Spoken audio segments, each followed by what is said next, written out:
Alright, there we go. Had to reverse that. Hello, everybody. Welcome on in. This is session number 50 of the Wildlands. Today, we are obviously picking up right in the middle of a fight. The group has encountered this dirty blue Draco Lich and are currently in the process of figuring out who, what, when, where, and what the fuck. I don't pay a whole lot of attention to stream, to chat when we're playing D&D, so if I don't happen to pay much notice or heed to you, please don't take it personally. It's everybody. I'm going to jump into some notes with the group really quick, and then we are going to dive into it. I am not waiting on anybody today because the last few sessions we've had a lot of people showing up late, so we're just going to push straight into it today. And if somebody happens to not be here, then I will be playing their character moving forward for, until they show up. So, anyways, without further ado, we're going to go ahead and dive into this. I've got just a couple of notes and a recap, and then we'll get to it. Thanks for being here, and have fun. Alright, guys, go ahead and get started here. So, first and foremost, let's go ahead and run through some notes. So, last session was January 2024, Part 2.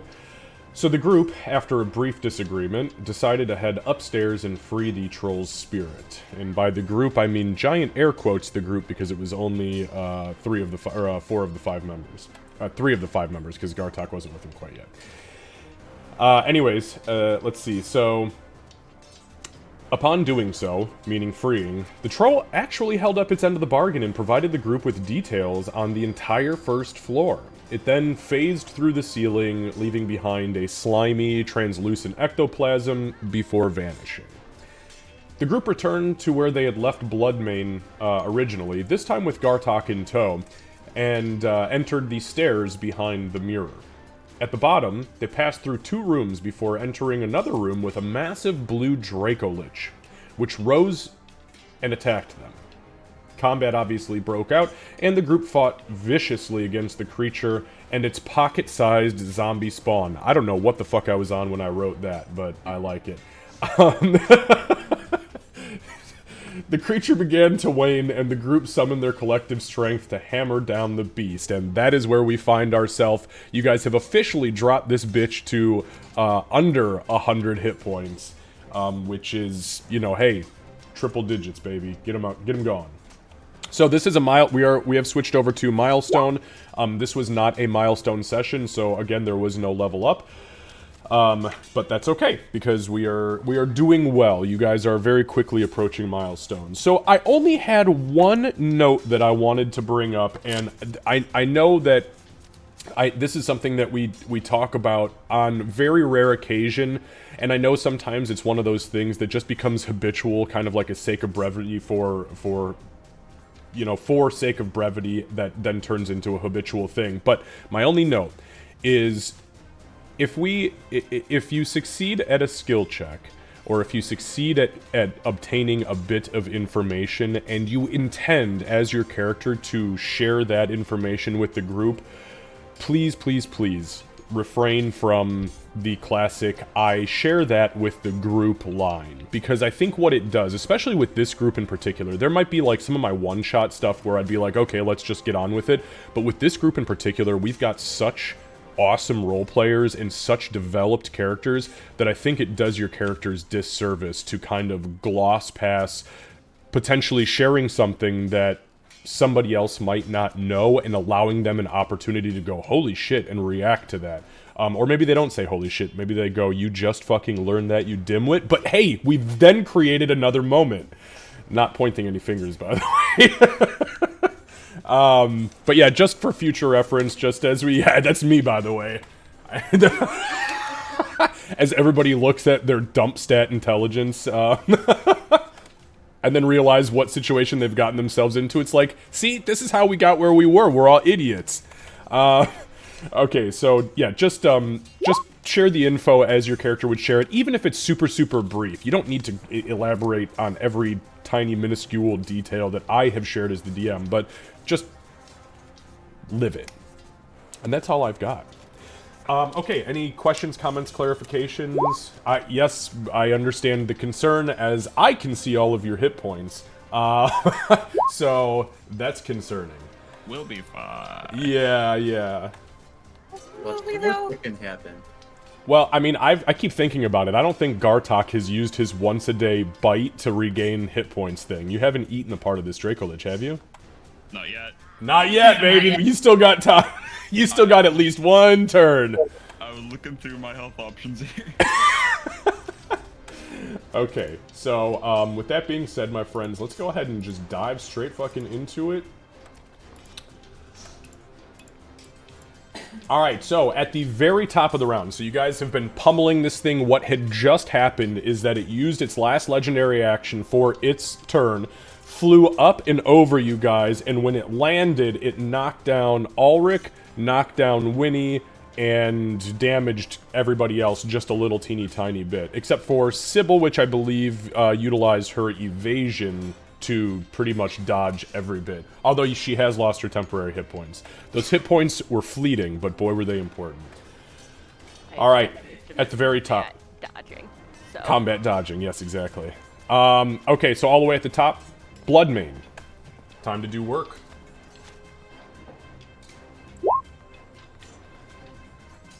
Jesus, I saw the 20 and my heart sunk because I thought it was a gnat, and I was like, oh, it's not green. Okay, a 20 absolutely does hit. 17 slashing damage. All right, so yeah, you slice up at this thing and you cut another piece of sinew in its throat, exposing this blue light kind of radiating out, this crackling blue light that's coming out of its throat now. It is waning. It's waning very, very hard. Jesus. Okay, well. Guess we know how that goes. Good lord! Did you just copy and paste? Is that second one just a fucking image you dropped? Alright, so 34 points of damage later, this beast is now not having a good day. Not having a good day. No, that definitely has brought it to the point where now it's starting to stagger, and something strange about it, the blue light is actually, the blue light crackling energy is beginning to manifest now as a liquid. And it's now kind of pouring out of the wounds in this thing's throat onto the ground and creating kind of like this weird, almost murky pool that is also electrically charged underneath it. It's fading fast. You can even start to see some of the light in its eyes is flickering as it's holding itself together. Barely. I drank the water. Oh? Do you want a fucking lich? Because this is how you get a lich. Say less. That's just one thing we need to add to the title of Bloodmane. Bloodmane, anything else?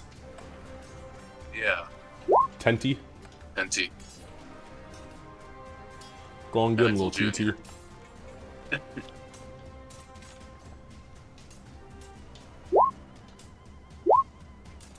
Unfortunately, the 8... He's slapped the base, but not the face. Okay. Sybil, I believe it is time to do work. Actually, I'm gonna do something a little weird. Okay, I like that. So Sybil, who's not bleeding profusely but does not look great, is going to raise her daggers to go and attack at this thing, and just look over at Bloodmane and just say, just in a voice that resonates more than mine is able to do, she just says, "Emig, kill this son of a bitch," and I'm going to expend my superiority die to direct an ally that can see or hear you to strike using its reaction. So I'm going to give Bloodmane an extra attack. Okay, this is the superiority die from your feet? Yeah, commander's okay, strike. cool. Okay, yeah, so she calls out to you, Bloodmane, and says, kill this son of a bitch, and even in your enraged state, you kind of perk up and you look over, and she's looking you dead in the fucking eyes for the first time with 100% seriousness. If you would like, you can utilize your reaction to make another strike on this thing. Damn fucking right. And then you get to also add die to the damage if you hit. Please hit. I will be sad if you don't. I will too. It'll be such a wasted cool moment. Sad as well. Alright, normal attack roll? Yes. God damn, alright. And then Dirty extra- 20s for days. An extra d6 on the damage.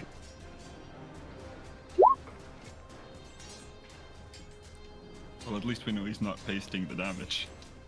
Depends on if you get to 1 for the superiority die. Oh. Okay, solid. Jesus Christ.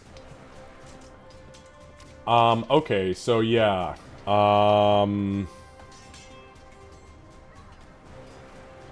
So that's like almost 60 points of damage that Bloodmane has done in less than 6 seconds. And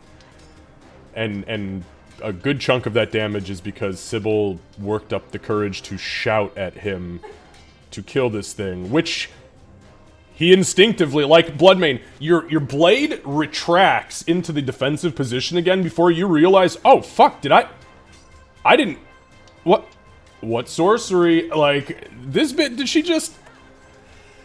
Sybil, anything else? No, I'm happy using Bloodmane to attack. Do it again.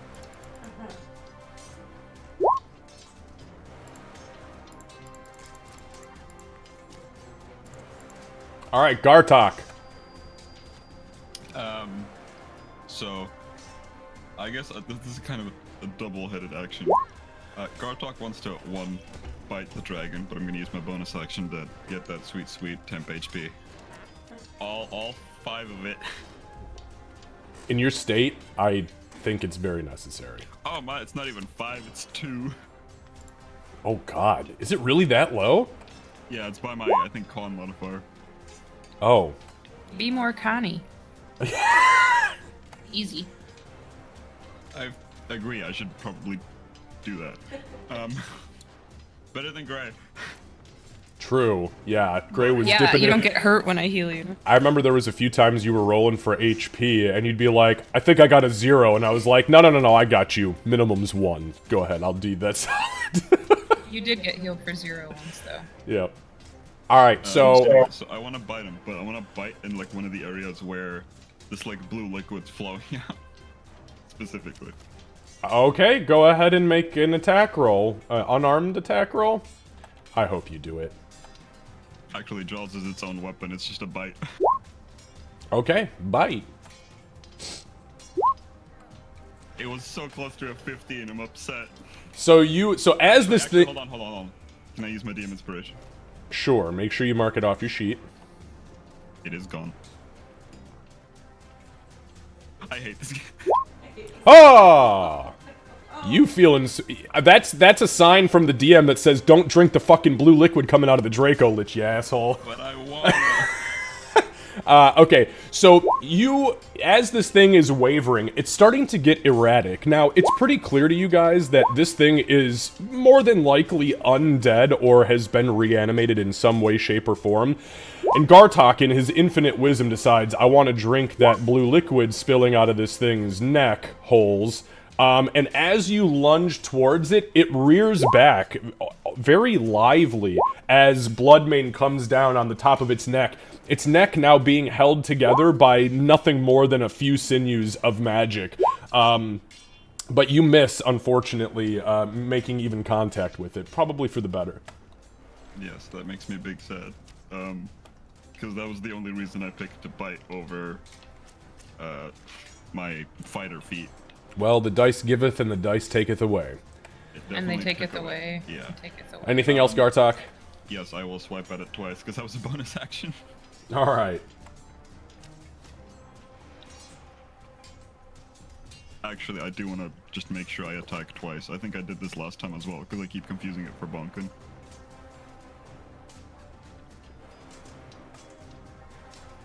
Yes, I can. Okay, thank you. Yeah. Wait. So you slash at it with the first blade, and it kind of hits the hide and drags across the surface. Oh, shit! Oh, yeah. Nope, the 25 will fucking do it. Alright. I've cut this thing many times, but not right now. Yeah, so you blast it with the scimitar. The scimitar does dig deep. The scimitar, as it hits, it kind of makes like this sizzling sound, like it desperately recognizes that this thing at one point in time was draconic, and it wants to slay this bitch so bad. But in its current state, the magic just doesn't flash to life. But it definitely takes the 10. Anything else, Gartok? Yeah, while we're here, I guess he'll kind of move around. Just kind of like see if he can ambush the beast, essentially. Since since the beast has moved from where it last was. Yeah. Okay. That brings us to Winnie. Okay, so Winnie's wait, gonna wait. do a little bit of. Oh, What? So I need an extra D6. It still has Hunter's Mark on it. Sorry, I just saw. Okay. No, Slayer Spray, not the one that doesn't need concentration. Give me that damage. And then Winnie, go ahead. yeah. So Winnie's gonna do a little bit of friendly passing, and then turn to Emig and. Noted. She's going to cast heal on Emig, and everybody will also be healed for 12 points. Jesus Christ, so Emig much for not gets being the healer. 82. Yeah, I know. I'm not the healer! I use all my spell slots for heal! Yeah, 82 Alright. points of healing. What level is that?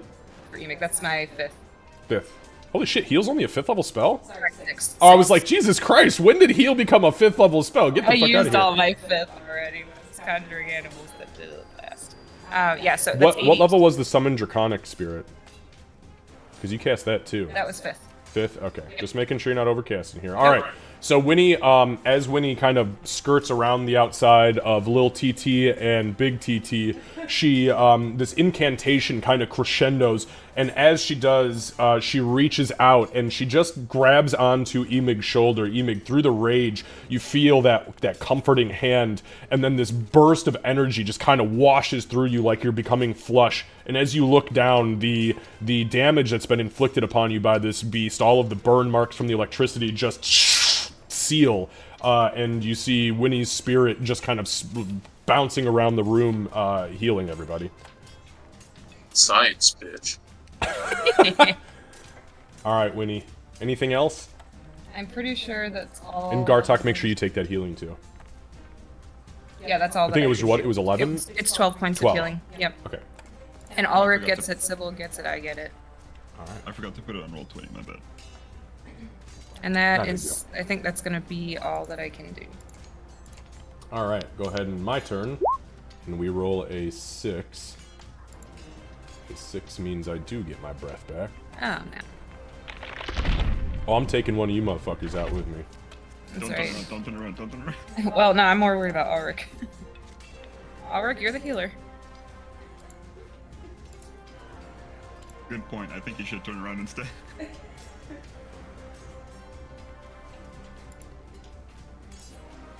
At least we're not clustered together this time. Well, most of us. Alright, so that's the direction the beam is going. So it's going to breathe in deeply, and as it breathes in deeply, it is going to exhale in one final desperate attempt. And you guys see, with where it's at right now, the lightning even comes out of this huge hole in its neck, sputters onto the ground, and kind of like rockets around its body. So I'm going to need a dexterity saving throw from Bloodmane and Winnie, please.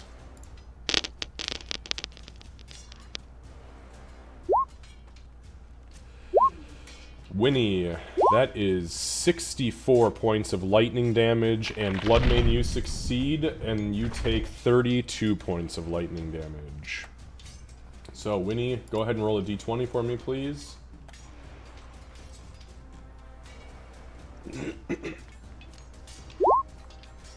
One. Okay, so you have suffered a brain injury. You have disadvantage on intelligence, wisdom, and charisma checks, as well as intelligence, wisdom, and charisma saving throws. You must be regenerated for your brain to fully function. I already moving think I already forward. had that one. Do you already have it? Okay. I think it. Then what we're gonna do is you also take a level of exhaustion. Okay. Okay. So, let me just drop that exhaustion on you real quick. Exhaustion T1. Okay. Alright, so, hey, you and Sybil are exhaustion buddies. Yay. Alright, so yeah, that happens. You guys, so the beam kind of rockets through the room. And as it kind of subsides, Bloodmane, you're like, ah, fuck, I just got all this healed, and you look to your right, and Winnie is just a smoldering fucking mess on the ground. That is going to end its turn. As it ends its turn, it's going to take a legendary action. And it is going to swing. It is going to use a tail attack on Gartok, now that Gartok is behind it. That is a 24 to hit. And Gartok, you take 20 points of bludgeoning damage. 20 exactly. Cool, I'm down. Alright, Gartok, roll a d20 for me. You see, it is desperate as fuck now. It is panicking. It is thrashing about, like, I don't know, this is gonna sound kind of dark, but I don't know if you guys have ever seen, like a cow or a bull being, like, you know, put down before they go into, like, the meat factory, or, like, when they're in the meat factory, but it starts to kind of thrash as it is losing blood and feeling itself slip into unconsciousness. Well, whatever state undead go into.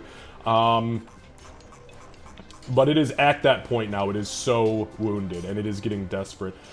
Alright, bludgeoning. So, 3. You have a broken arm. I will send it to you. That's probably the worst condition you could have given me. Yeah.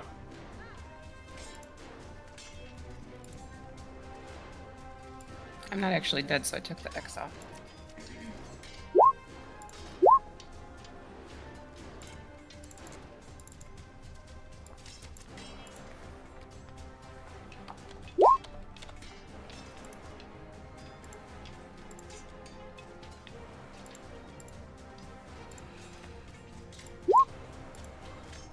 Alright. Lucy, I shared that with you, so you should have that now as part of your handouts. Okay, so Gartok, boom, gets hit and goes down. You can tell this thing, it knows what's about to happen to it, and it is doing everything it can to take you with it. Ulrich. Okay, so I'm gonna do a little skit up from being prone. And then fly over 15. And I'm going to hit Winnie with a level 3 Cure Wounds. Okay.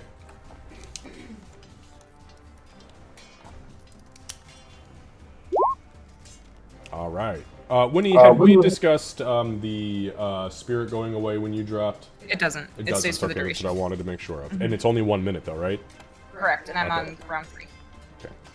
And then add 7 to that because I still have my... The wings. Yep. All right. So 20 points. So Winnie, as your body begins to slip into the weave, you kind of blink heavy a couple times, and you begin to see the spirits manifest around you before that familiar giant platinum dragon claw latches onto you and whoom, pulls you back down very abruptly. You were in a very happy, warm place, and this prick brought you back to this cold, stinking, undead, fucking fetid room.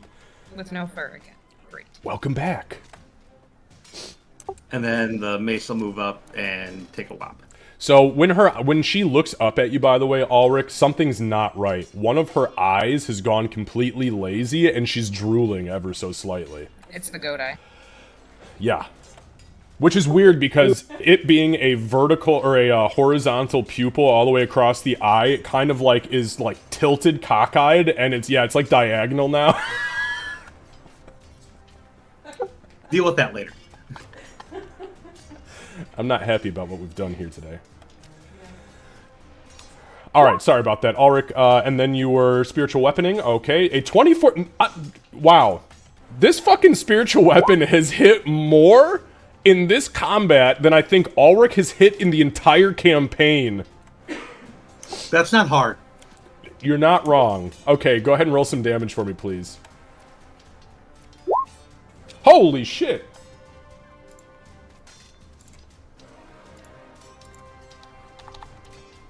Alright, so this thing is thrashing about, smacking Gartok, breathing lightning out of nowhere. The mace kind of does this one massive loop and uppercuts it, kind of clipping it in one of its horns. The horn breaks off completely and turns to ash before it hits the ground. It's just fucking barely holding on. Anything else, Ulrich? Nope, that'll be it. Alright, so your turn is over. It is going to use its last two. No, actually, no, it's not going to use its last two. It'll just use one. And it's going to try to tail attack Sybil. Also, Sybil, are your hit points alright? You are perfectly healthy? Yep, Okay. because I have stayed mostly out of this. Yeah. I just got poisoned and stuff. True. Okay, so we are looking at 17 points of damage. I'm going to uncanny dodge the hell out of that. Okay, make sure you call that before you hear damage, okay? I was waiting to hear if it hit. Oh, it fucking hit. Yeah.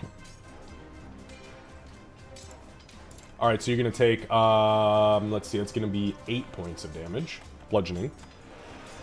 And Bloodmane. Gonna work. Oh, we're gonna work. Unfortunately, the 13 does not work.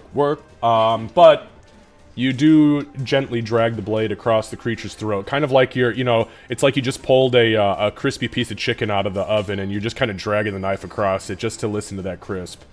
Because we know what's about to go down. That is what's about to go down. Alright, how badass would it have been if that was a nat 20, though? Oh, man. Okay, Bloodman, go ahead and give me some damage, baby.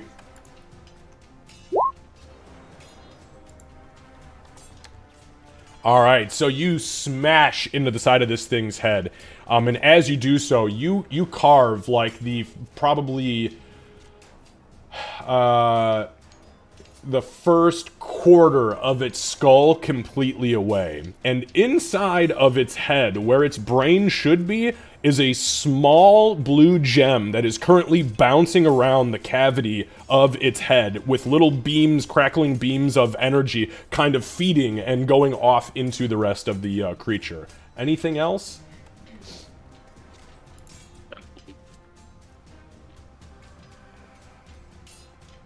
Alright. Lil TT?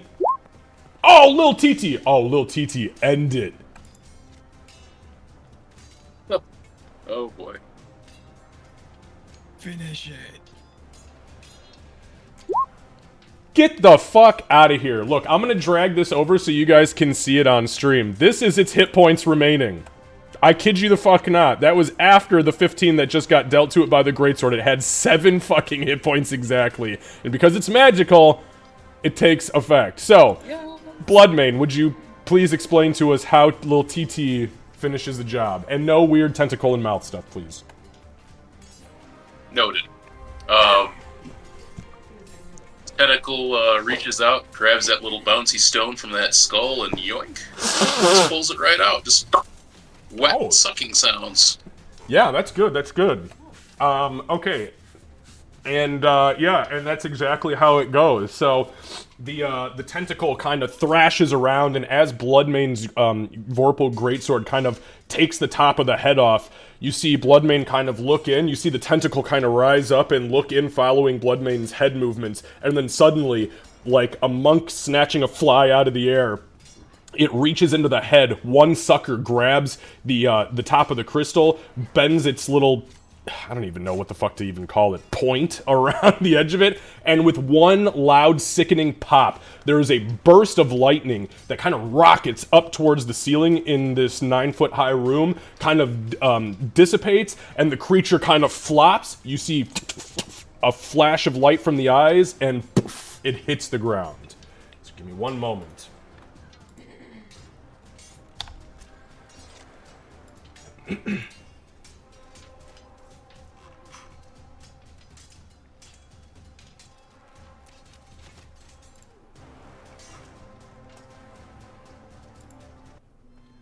So, one moment, one moment.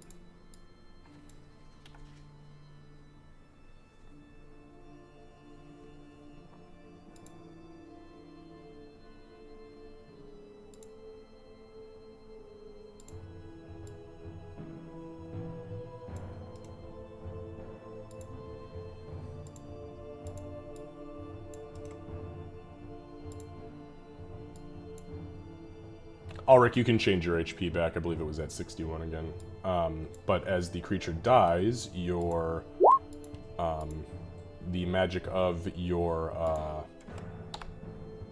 the magic of your thing, the magic of your stuff, the magic fades, and the wings, which is actually a good sign because now you know you are not in the presence of some high tier undead or fiend or evil creature. Okay, so.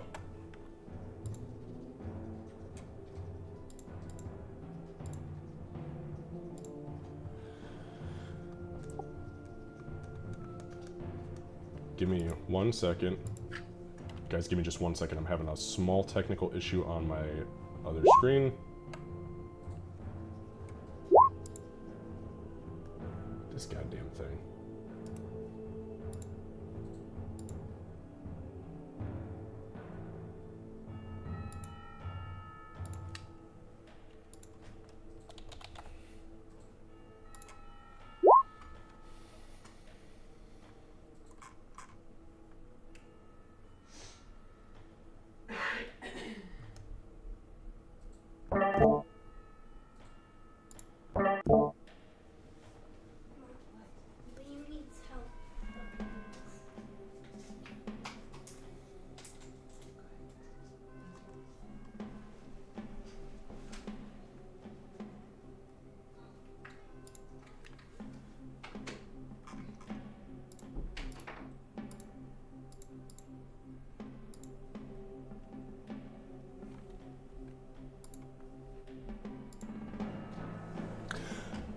Okay, sorry about that, guys.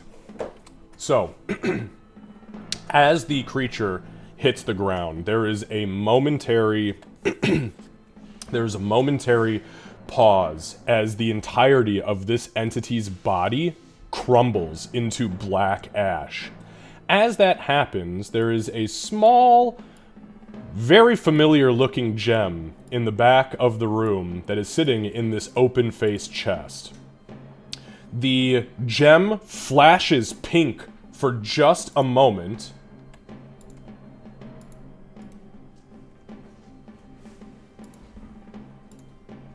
And as it does so, the body that was lying afloat in the bloodbath, we'll call it, suddenly sits up. And the blood kind of stops pooling around its neck and around its wrists. The creature is definitely small in size. It's got a big, bushy, white beard. Its body is extremely emaciated and sunken in, almost a hybrid between, like, zombification and mummification, though it has no clothes on, save for what looks like a pair of, like, linen shorts. As it sits up, you guys hear it say... Ha! Ha! Wait!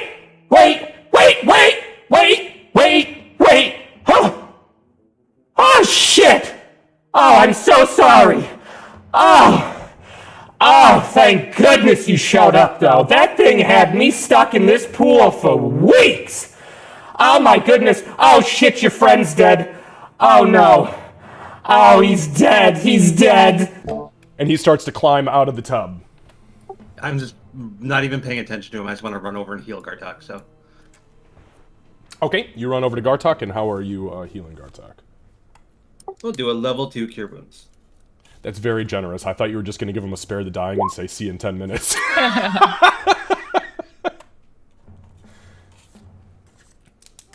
As this guy's doing that, I would like to cast Close Wounds on myself. Okay. So he crawls out of the pool.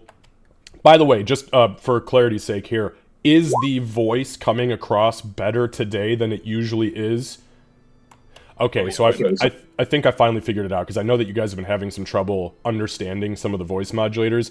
I had a noise suppression thing turned on, and when noise suppression in Discord is counteracts the voices coming through in voice mod, so it does weird shit. I apologize, it's taken almost a year for me to figure that out. Okay, so this guy gets out of the fucking pool. He's still pretty drenched in blood. His shorts are all red, but he's looking around, and as he blinks, you now see these two little teeny tiny blue pinpricks of light kind of flickering in his eyes as he gets out. And he kind of looks up at everybody, kind of looks past Winnie and Bloodmane, sees Gartok starting to stir, and you see he kind of sighs with relief, and he goes, Ah, thank goodness. I wouldn't have been able to live with myself if it would have actually killed him. Whew. Well, thank you for the save. Sorry about the mess. That thing was intended to be kind of a save-all, but obviously the binding crystal isn't exactly what I thought it was going to be, so my bad. Winnie looks over at him and says, "Why are you in a pool of blood?" Well, first of all, no need to shout. I might be dead, but I can still hear you. Second of all, why would I not be in a pool of blood? That's how my body was being maintained while my spirit was in that thing. She looks at Emig and says, "Am I yelling?" Why is she shouting at me? Just nod. Yes, you're yelling. Sorry. Oh, you meant her. Sorry. Yeah, oh, something's not right with her eye. he kind of points up at the goat eye. Don't look at it. She looks a little offended. All right. Well, you haven't attempted to destroy me yet, so that's a good sign. Hopefully we're on decent terms.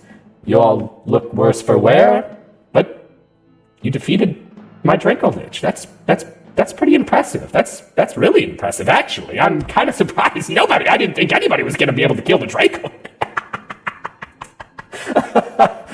My Draco. Oh, excuse me. Okay, I get emotional when I see my creations crumble to dust like that, but it was a necessary thing to happen.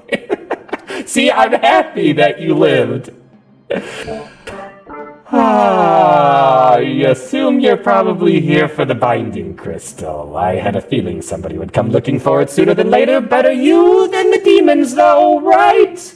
Maybe not, because you managed to get all the way down here. Did you teleport in? How did you get here? Also, hi, who the hell are you? I'm Winnie. Why are you speaking so quietly? She just throws her hands in the air.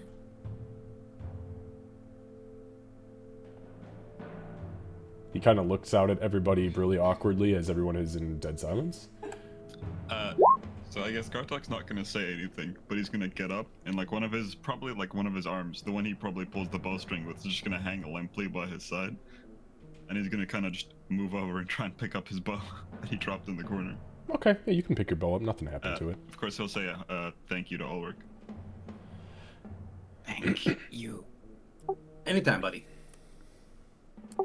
So, yeah, we were here to come to try and get the crystal because we're trying to use it for a greater good at the moment. Oh! Okay, so you infiltrated my subterranean lair, and I'm assuming probably pillaged and plundered the whole way down until you got here, and then you killed my Draco Lich all to take a crystal? Actually, you're only about half right. Oh, so you weren't here for the crystal, you just pillaged and plundered your whole way down to see me? No, that's Winnie the other. was like, Try the other half. Yeah. Oh, you didn't pillage and plunder. Nope. That's very generous of you. Just need the crystal to try and save the world. So. To save the world? What do you mean to save the world? How long has it been since you've been outside? Well, it's been a couple of weeks. I suppose once I realized that my former colleagues had vanished from existence, I knew what was up for sale, what was up for grabs. So I used the last of my juice and got myself a piece of the pie, which horrifically backlashed on me when I tried to bind that fucking Dracolich's body and my spirit together, and then I got stuck inside and I'm too big to fit through the fucking door, so I couldn't even get up to the other levels. But you are my saviors! You busted me out! That thing was like a prison! So, You're welcome. yeah. Do you happen to know what the Worldbreaker is? The Worldbreaker? Yes, of course. The beast that the Empyrean Magi had enslaved for 1,000 years. I'm assuming that's something to do with the binding crystal and... Oh, wait a minute. Did you do it? Do what? What we're trying to do is find a way to rebind the Worldbreaker. How did the Worldbreaker become unbound? Probably an act of great magic. Far Definitely. beyond- Make an act a of great deception check, Sybil. Yep, I am doing this at disadvantage. Oh no, that's not one I'm proficient in. Oh no! This is gonna go so badly, guys. You got it. 4. She does look like shit right now. To be fair, it was an act of great magic. She was absolutely lying by omission, though. Okay, well, you're definitely hiding something or not giving me the full truth there, but I'm sure it was great magic. It would need great magic. I don't think you understand. Those Empyrean Magi were the best of the best of the best of the best. Well, some of them. I think I honestly had managed better than they had when I was, employed by them. But here we are, and there they aren't. So, guess it was a good thing I got kicked out, eh? Yes, the Worldbreaker. It's necessary that the Worldbreaker become bound once more. And, well, I suppose since you're here, and you claim you haven't pillaged and plundered all the way down, if I can confirm that, I'll give you the crystal. How's that sound? Sounds good. We've left your home intact. Also, we may have... No, we did. We wished the Empyrean out of existence. You wished the Empyrean out of existence. Yes. And it happened? Did you wish upon a fucking star, or what? It was a wish spell. Oh, you're back to shouting again. Is she okay? No, he's not. No, I'll fix it I'll fix it later. Okay. Right, understood. Okay, well, So you wish the Empyrean out of existence. Oh. That means I'm officially no longer one of them. You know who I am, right? Octavius Leonard Devonde. Of course you've heard of me. That's why you're here. You know about my exploits. Gartok would speak up at this point and go, "Yes, great one, teacher." Great one teacher. Which one of my pupils do you know? I only ever trained 3 or 4. Half head in other room. Bigger. Blue. And he's trying to show, but with just one arm working, he's trying to mimic what. He kind of looks The around dragon. confused. Is the corpse of the dragon still there, or is it? No, it's ash. It's black ash. And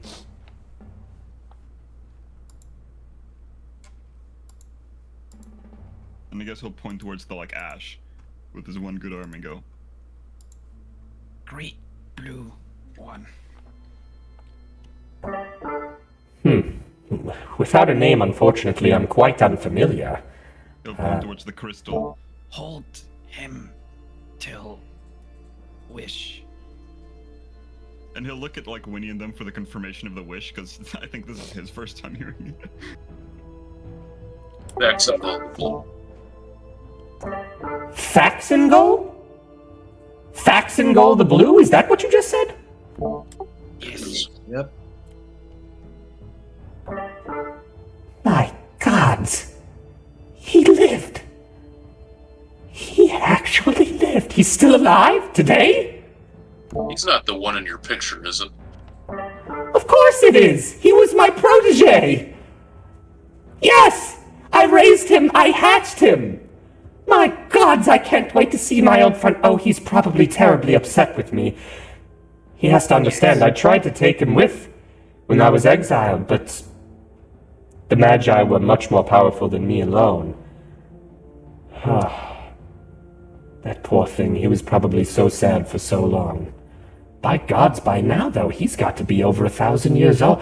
He must be so big. Yes. Faxingol. Like stretches out his one arm as far as he can. Oh yes, that's rather big. Very large. Makes me so happy, my baby. Well, not baby anymore, though. He kind of looks himself up and down. Suppose I've aged a bit since I last saw him as well. Though I've not grown up. In fact, I think I've grown down a little bit. Anyways, well... One thing. We plundered a little bit, but I want to give it back to you. She's gonna dig through the bag of holding and pull out the 50 gold, the sack with 50 gold, 900 silver, and 1,500 copper, the 2 small diamonds, and the potion, and put it all on the floor. And Sybil's gonna step forward a little bit. We were searching for the crystal and any other ways that we could help bind the World Breaker again, in short. Oh! He kind of looks at everything laid out. So you lied to me? In looking for a way to bind the World Breaker? A bunch of my gold slipped into your bag? As well as my potions? No, that has more to do with affording the people we need to help us with fighting the World Breaker, but since you are here and willing to work with us, I wanted to be honest and upfront. You had that opportunity. You told me with confidence, your group told me with confidence there was absolutely no pillaging and plundering, and I believed you. And now you're telling me that that was not the case, that you lied to me, and that you stole all of my belongings in order to pay for your mission? That's kind of backwards, isn't it? I'm moving a was little my bit fault. slow right now. Sorry, Candace, can you repeat that? Winnie said, I'm moving a little bit slow right now. Or I would have spoken up sooner. I'm the one that keeps the treasure, so that's on me. Sorry that I'm moving slow. Make a deception check, but this is what I'm calling a passive deception check. Okay. Well, it doesn't matter. I was gonna say disadvantage, but it's... You ain't get Not much gonna more use that fucking first. disadvantage than that. Good, He got kind zero. of looks out at the lot of you, and he begins to pick the belongings up, and you can see that there's kind of this blue energy that's kind of like emanating from the palms of his hands. As he's picking things up, you realize that his hands are not physically touching anything. There is some sort of force that is lifting it up and just barely allowing it to hover above his hands.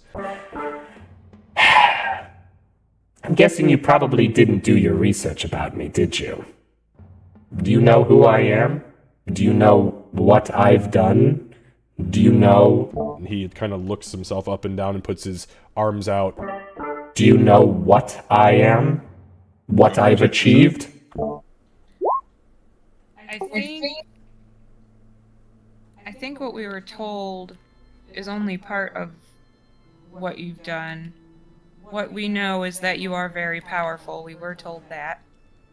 And we know, or I think we know, that you dabble in magic that I would never touch. At least most of it. Yes, I dabble in magic that many wouldn't touch. In fact, I dabble with magic that so many wouldn't touch that it found me in quite a bit of trouble. Landed me in quite a bit of disarray when I was at the peak of my professional career with the Empyrean Magi Tower many, many, many years ago. I began to fear the prospect of death, and thus I began to research ways to manipulate dark energy in order to preserve myself. And unfortunately, when that was found out, as I'm sure you've done your research on the Empyrean, I was immediately banished for the practice of necromancy. Now, with that being said, I have quite mastered the art. In fact, I have grown to fear death so much that I have spent my entire existence, including what was left of my mortal shell before I became this, to achieve lichdom. And I've succeeded. I have succeeded. I will not die, for I have already moved past that point in my cycle of existence. Though, with my everlasting life comes a great responsibility. And that is as a caretaker for those who have not achieved what I have, but who wish to exist beyond what their mortal shell will allow. Which is why I have taken such great care to entomb those who I find very dear to my heart, to ensure that their bodies and their spirits are treated with the utmost respect and with the utmost care as they move into the next phase of their life. So, it is probably not wise of you to lie to and steal from somebody who has achieved lichdom in a mere 1,000 years. In fact, I achieved that about 255 years ago. So I've had a little bit of time to grow my power and recover from what it cost me to move into this next form. With that being said, you did save me. Unfortunately, when I took the binding crystal, which I had thought about for many, many, many years, I tried to utilize it to attach my spirit to the Draco Lich so that I could, it's going to sound ridiculous, but fly. Although it never dawned on me that I was too big to get through the doorway to escape this place and spread my wings. Small oversight on my end. And thus, for the last 3 or 4 weeks, I have laid here trapped as fucking ever, awaiting the day that I got lucky enough for somebody to show up and bust me out. And here you are, and here we stand. So, I will forgive your treachery. I will forgive your thievery. Because who am I kidding? I could guarantee you that on the surface nobody would look at me either way and say, yes sir, we'll take that coin, no problem. Oh, you're a lich. Fuck. I will also allow you to take the crystal with you. But I have one condition, if you'll hear me out. When he's just listening to him, she kind of still looks dopey. Gartok nods.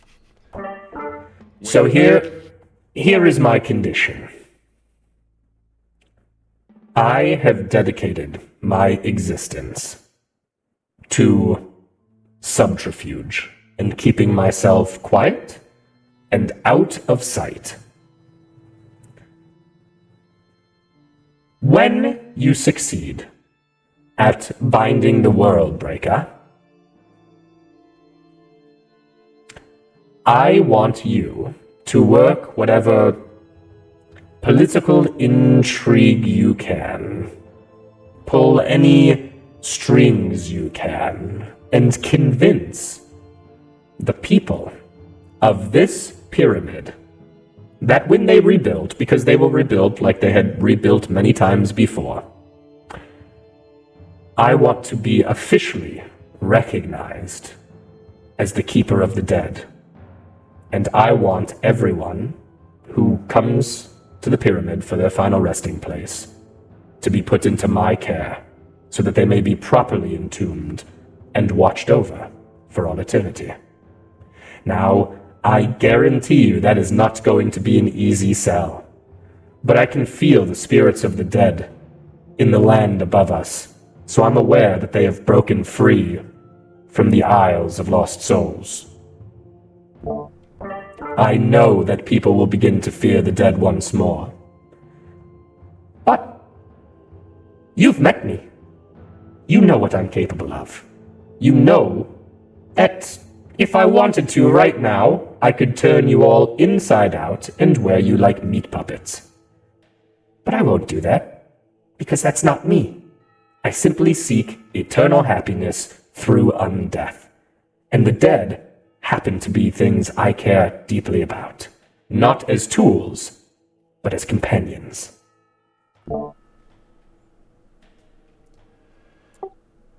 We obviously cannot make a promise for other people, but we can promise that we will do whatever it takes to make sure that that's possible. It may not happen, but I give you my word and my word from my God that I will do what I can to help. Because souls need a place to go and need someone to tend for them. And you As clearly a take soul- good care of them. As a soul that has been used a bunch, I get that. Yes, and even more than the soul. Maybe we allow the souls to move on, and I can at least prepare the corpses the way that they should be. In the tradition of the Celestials, mind you. If that's what they want, I have absolutely no problem taking care of them. I mean, my goodness. What happened to the poor king himself when the World Breaker began smashing his tomb to pieces? I whisked him away to ensure that he and his god were kept safe.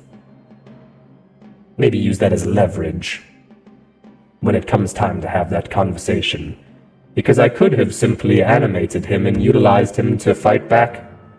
Could have animated him and made him a puppet. Instead, he lies in a deep state of torpor, and he will not wake until I give him the knock. But he is there.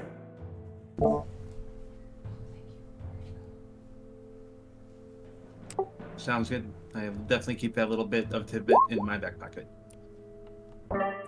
Wonderful, wonderful. So,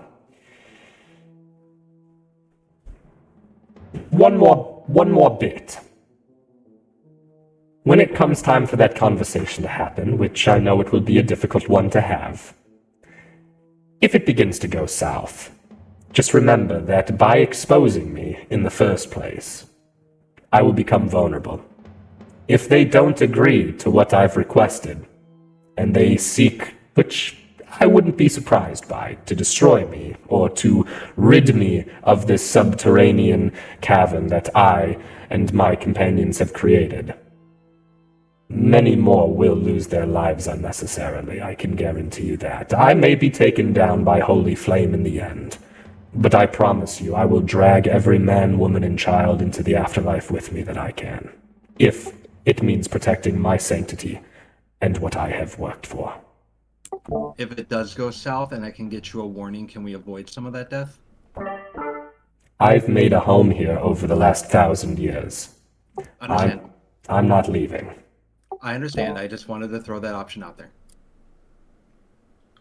I think kind of as he says that, Gartok kind of just nods at this is his home and he wants to defend it. As he kind of says that. Of course, he doesn't understand what sanctity means. He's just going to auto-correct it to home, because that's Gartok mentality. If you just nod your head enough, you look smart. Exactly. Well, wonderful. I really hope it doesn't come to that, because I truly mean nobody any harm. I mean, think about it. I've been here for the last 250 years in a form of lichdom. If I wanted to wreak havoc, I could have done so 5 times over, and I've chosen not to. I've sat here quietly in solitude, awaiting my moment. I don't think there's anything wrong with giving them someone to properly care for their dead.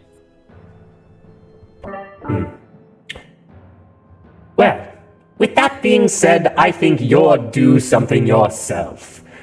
With that, he kind of puts his hand outward, and as he bends it, you guys see this small, ghostly hand kind of materialize over the gem, and it kind of reaches down, picks the gem up, and the gem begins to float across the room towards Winnie. And then right past Winnie to Bloodmaid. Thank God.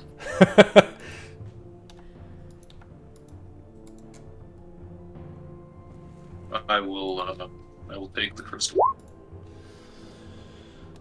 Or hold my hand out for the crystal.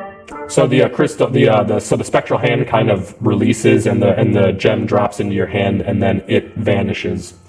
And whoopsie daisy. So it looks identical to the other crystals for the most part. The shape is a little bit different, but yeah, it's pretty spot on. He says, I suppose I have a couple more things for you. First and foremost, I have information if you'd like. Second of all, I amassed most of that crap from, we'll call them expeditions, and let's be honest, I have no use for any of it. So, I suppose I'll let you take some of it. I'm not going to let you have all of it, but I'll let you have some of it. I'll share with you. We do appreciate it. Thank you. Please stop yelling. I'm right here, and it's very echoey in here. Sorry.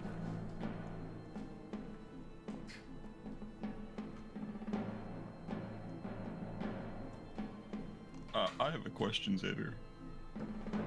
The blue liquid that fell from the dragon, is that still there? so the liquid is on the ground, but it is kind of like a dull, murky gray now, and the electricity that was in it, that was what was lighting it up, and that has faded away. Right, I'm not gonna drink it. Don't worry, I see people's faces already. Gartok will kind of point down to it. He'll kneel in front of it and point to it and go, What this? to the lich. Okay, so he kind of walks over, and he kind of looks down at the, and he reaches down and touches it, smells it, and he kind of rears back as if he's smelling it, and he goes, Oh! Ichor. It's just liquid that's produced by the rotting meat of the dragon and the electricity that was fused inside of it. It's just ichor. Icky ichor. Okay. Wonderful. Now, and he begins to walk over towards the chest. As he is essentially, he's pulling bags of shit out of these chests and just random things and setting it down behind him. As he's doing that, he's talking. So, I'm assuming that you are intending on taking, since you are here for one of these crystals, you're intending on taking all of the crystals back to the World Breaker to bind it as the Empyrean had done in the time of the first happening. Correct. Wonderful. Very good plan. Except, He turns around and looks at you, and his eyes go wide. there's one fatal flaw in your plan. What is it? Yes, the flaw. The Empyrean had an additional incantation which was used in the original binding ritual that allowed them to lull the beast into its torpor. Luckily for you, I stole the copy before I left because I always feared that something would happen or some little shits would come along and free that bastard and we'd be stuck having to take it on. And here you are! 5 little bastards! He turns around. Looks at himself confused. he turns around and he grabs a scroll and he kind of tosses it over his shoulder and it lands on the ground behind him. He finds another scroll. He kind of opens it and you hear him say, Oh, that's a good one. and he throws that over his shoulder too onto the ground.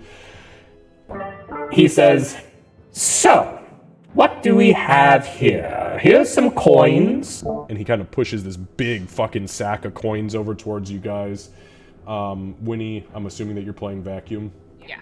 Okay, so you can add 13,000 gold pieces and 2,000 platinum pieces to your coin purse of the pocket plane. Yes, Candace is going to be taking all of the notes and everything. Winnie's going to get the bag back. But seeing how she's been acting, Sybil's going to... Winnie, do you want me to hold the bag for now and get the things? Yeah, there's like 60 coins here. Yeah, why don't I take that? Bloodmane, that checks out. Seems about right. Okay, I did add that into the inventory. Okay, so there is also... this is for the bag of holding. This is there is a brocade cloak that is trimmed with small ivory charms along the bottom. There's 2 of those. There is a gilded wooden shield brooch inlaid with very, very ornate orichalcum scroll work. It looks like the script that is drafted into scrolls. There is a golden ring that is engraved with 2 dwarven axe heads, one facing either side. There is a lacquered wooden bowl that is engraved with imagery of mythical creatures. You see like what appears to be like a hippogriff, a griffin, and a pegasus kind of all intertwined. There is another cloak. This one is a black velvet cloak that is threaded with what appears to be silver wire. It kind of gives a rigidity to the cloak. It kind of holds it in almost like a shoulder, a shouldered shape. It's all right. Candace is taking notes, I think, for what you guys have here. Yeah. And then there is the crystal, obviously.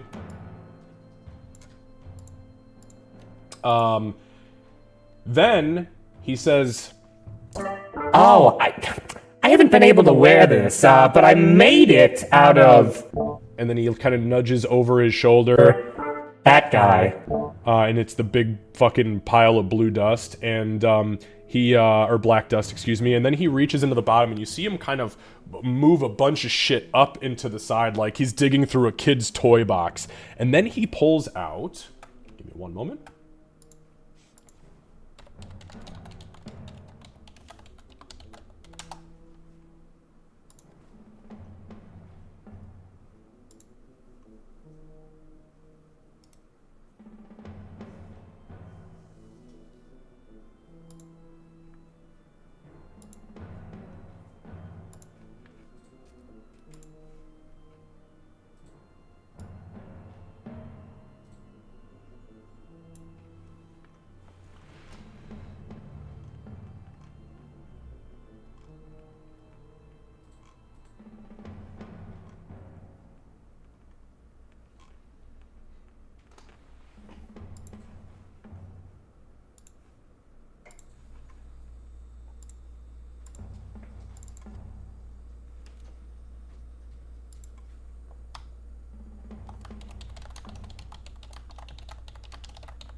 He pulls out a set of blue dragon scale mail.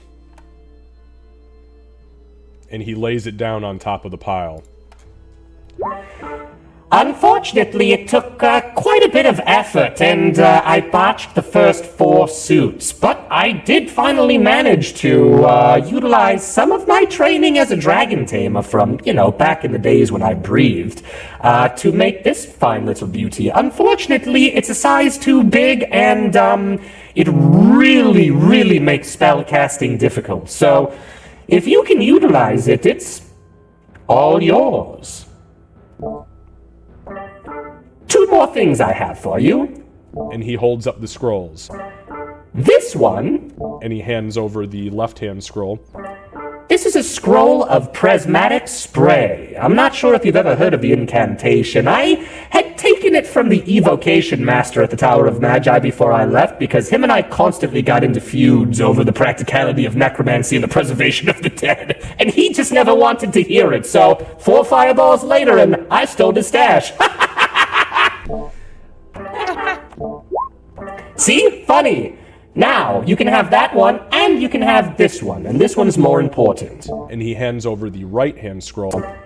This is a very special scroll, and it's one that you need to seriously protect at all costs. This is one of the rarest things I have ever had in my possession.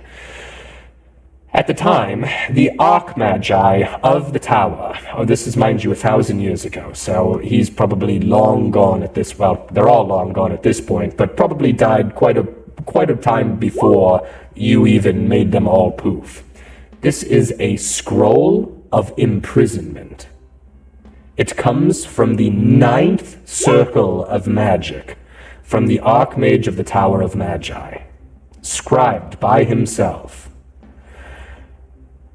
When you encounter the Worldbreaker the next time, and you have successfully gathered all of your binding crystals, you will need to do a few things.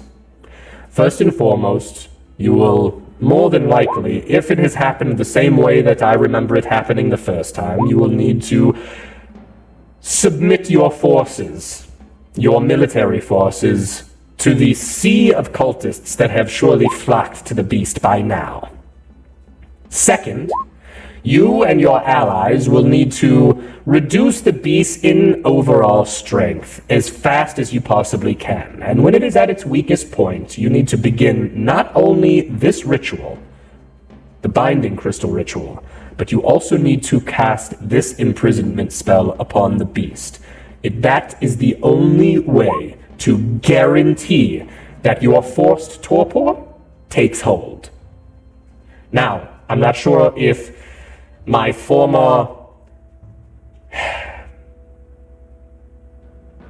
I call him a baby, but I know he's grown into a very strong adult and powerful beast by now, and I'm so proud to see him. Excitable I am. But it will require a great deal of energy to be sacrificed in order for this creature to be bound in place. So you will need to make sure that you have an energy source to fuel the crystals while the ritual of binding takes hold. Do you understand? Gartok shakes his head the opposite way of everyone else. He looks at Gartok. Wonderful. That's good, Lizard Man. You, that means, will not be partaking in the ritual. You. And he looks at Ulrich and Winnie and Bloodmane. You 3. You understand? Yes, we have to make sure that we bind the Worldbreaker so that Poor takes over. What did you just say? Remember, she's not quite right now. So, but we have to make sure he is at his weakest point, cast the imprisonment at the same time as the binding crystal ritual, and have a power source to fuel the ritual. Thank the gods. One of you understood. I mean, they put me here for that point, so yeah. You are interesting. You know, I don't think in all my days I have ever encountered a celestial being that took the form of a dragonborn quite like yourself. It's as if you... Sorry, say that again? I take after my dad. Okay. Well, yes, then, I believe I've given you pretty much everything I could give you as far as physical things are concerned. I gave you the Blue Dragon Scale Mail, the Scroll of Prismatic Spray, all of this wonderful coin, all of this old shit I don't need anymore, and... oh, the information! Let me ask you...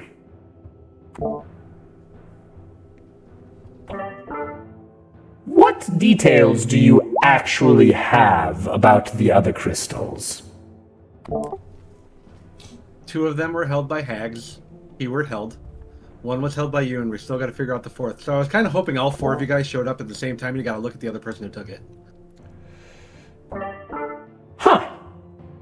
Yeah, that's not how it usually works. Well, the hags, I don't know anything about hags, to be quite honest with you. When I appeared in the Tower of Magi, I did see entities that were kind of shrouded in shadow, but they had kind of begun to plane shift at that point, so knowing that they are hags, oh god. Hags with binding crystals, that's terrifying. You should definitely be careful, because not sure how much you know about hags, but they are awful, awful creatures. We've learned a lot. Unfortunately, mostly from first-hand knowledge and experiences, but they're no more. So, did you know covens can form an entire, make a crone thingy? Oh, yes. When they get very upset, they can bind together and create a conclave. I think that the crone is the end game there, but yes. Oh, don't tell me. Did you? You must have made them very angry. Someone threw him down a cliff. Oh, what a fitting end to a you threw. Oh, that's what started it.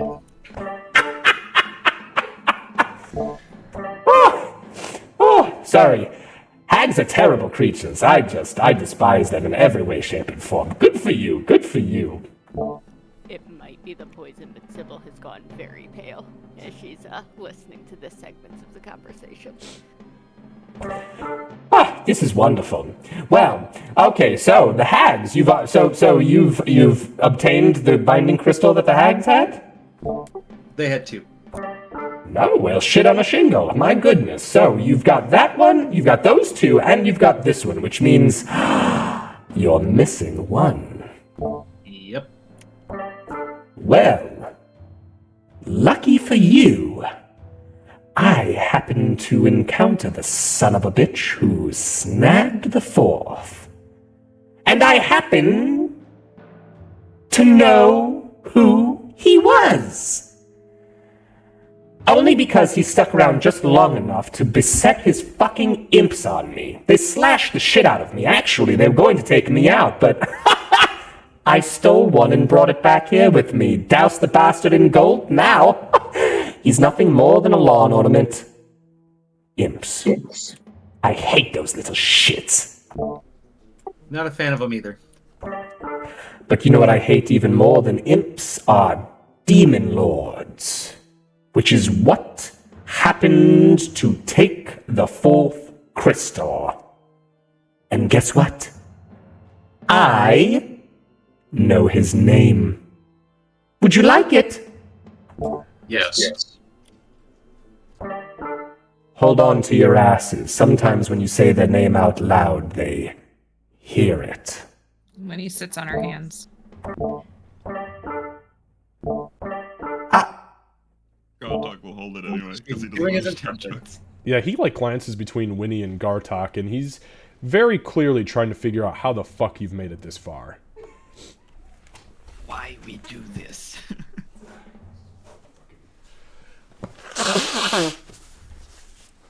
It's a figure of speech. Yeah, never mind. I realize that's going to make it more complicated. Alright, sorry guys. COVID is trying to get out of my body, and it's just turned into a snot storm. Okay, so he says, So, the name of the demon lord who beset his imps upon me in a daring effort to drag me back to his little pocket of hell was Zraxium Telionis. He looks around. Can I get spelling for that? He didn't hear me. Yes, here is the spelling, and you're gonna get it in this voice. His name is spelled X-R-A-X-I-U-M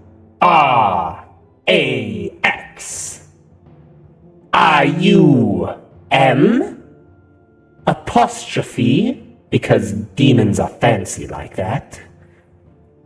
T-E-L-O-N-I-E.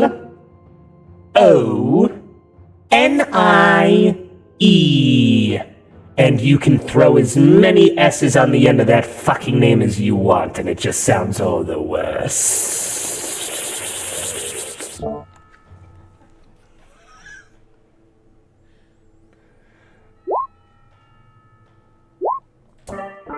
Yes, say it like that. Zraxium Telionis. I'm sure when you encounter him, if you taunt him like that, he'll get really angry. So maybe just one S for that situation. But yes, Zraxium Telionis is his name. Now, I don't know much about him except his name. And honestly, I only managed that because I got a detect thought spell off before I plane shifted.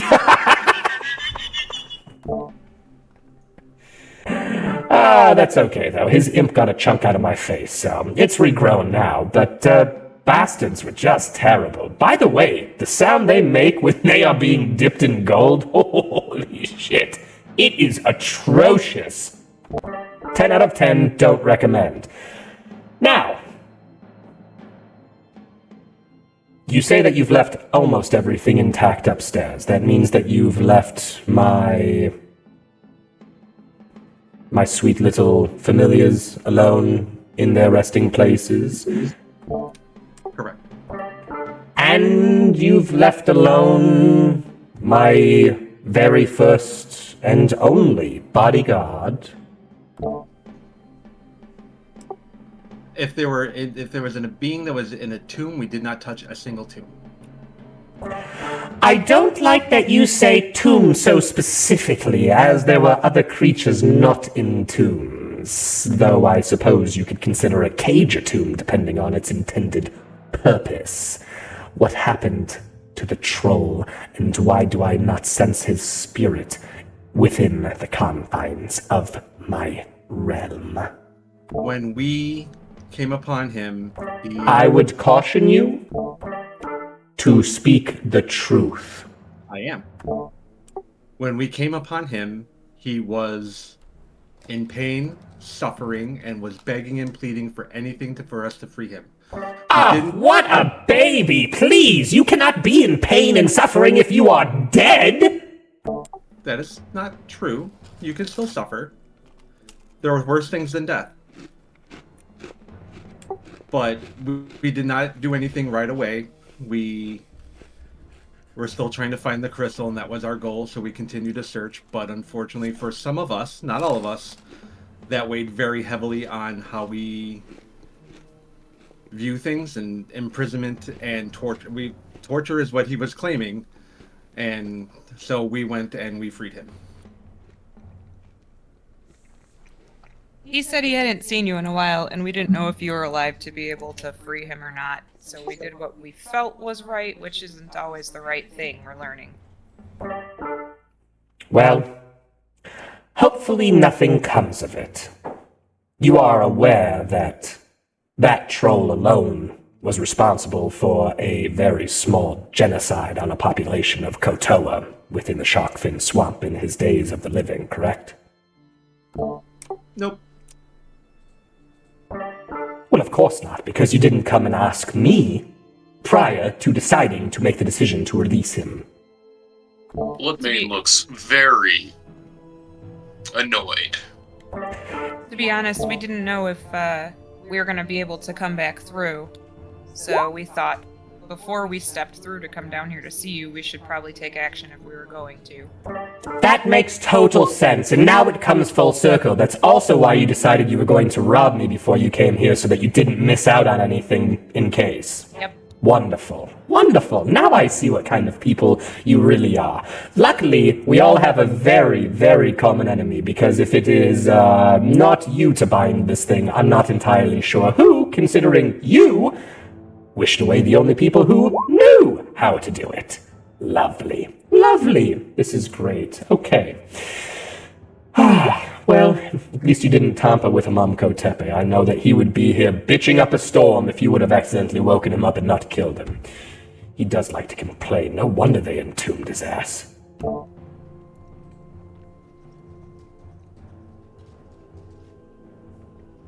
He looks down at the pile of loot, kind of starts handing things over, kind of helping you guys stuff it into the bag of holding.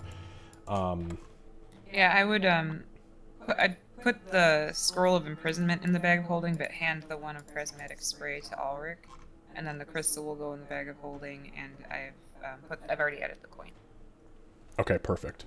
And then and the blue dragon scale mail.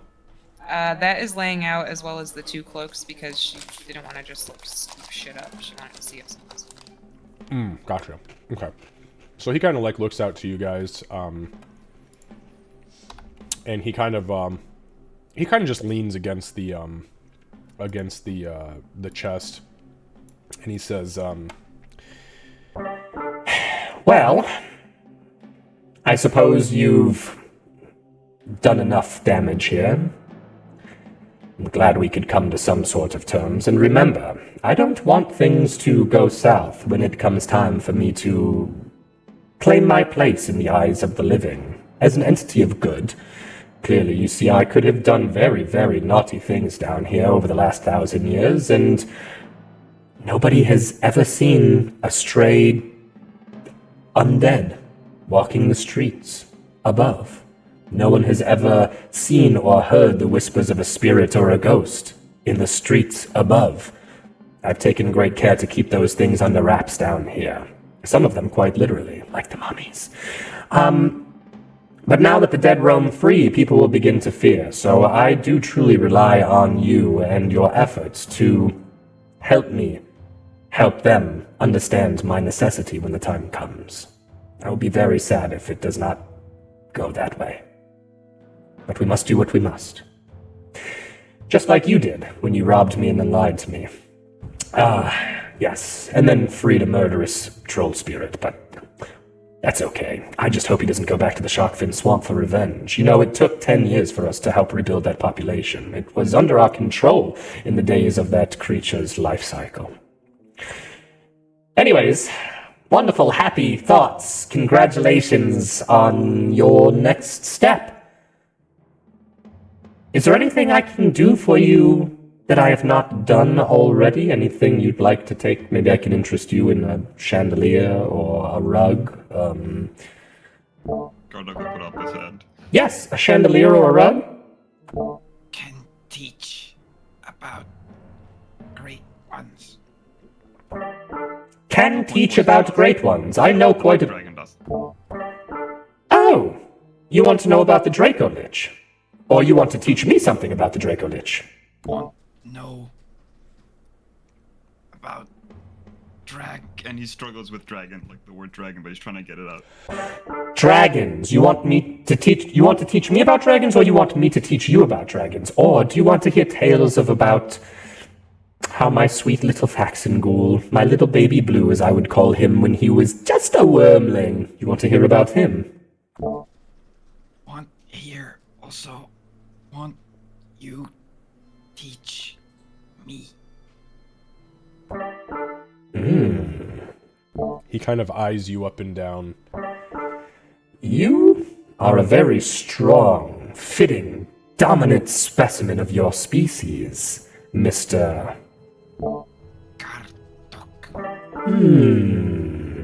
He repeats in a very broken Draconic.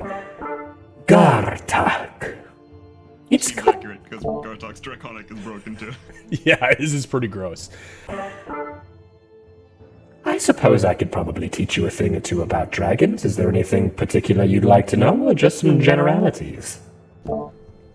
How can raise? You want me to teach you to be a dragon tamer? And he'll shake his head. Oh my goodness, you're ambitious. That will take many, many years to achieve. I will give you your first lesson now, and then when you have free time, you reach out to me or you come and visit me, and I will teach you all I know. Deal? He'll shake his head. Wonderful. Make sure you keep this in your memory, as this is the most important step and the most important lesson that all dragon tamers must learn very early on. From even the smallest of eggs comes the greatest potential for power, and thus each must be nurtured as if it were your last.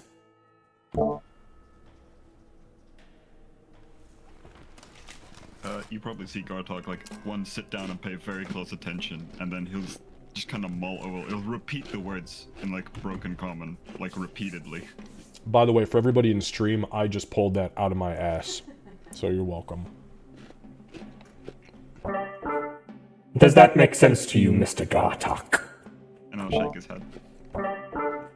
Wonderful. Then you have had your first lesson, Novice Dragon Tamer Gartok. And I look forward to teaching you in the future. When he says that, his tail starts wagging because he's very happy. Anything else? No, that's good.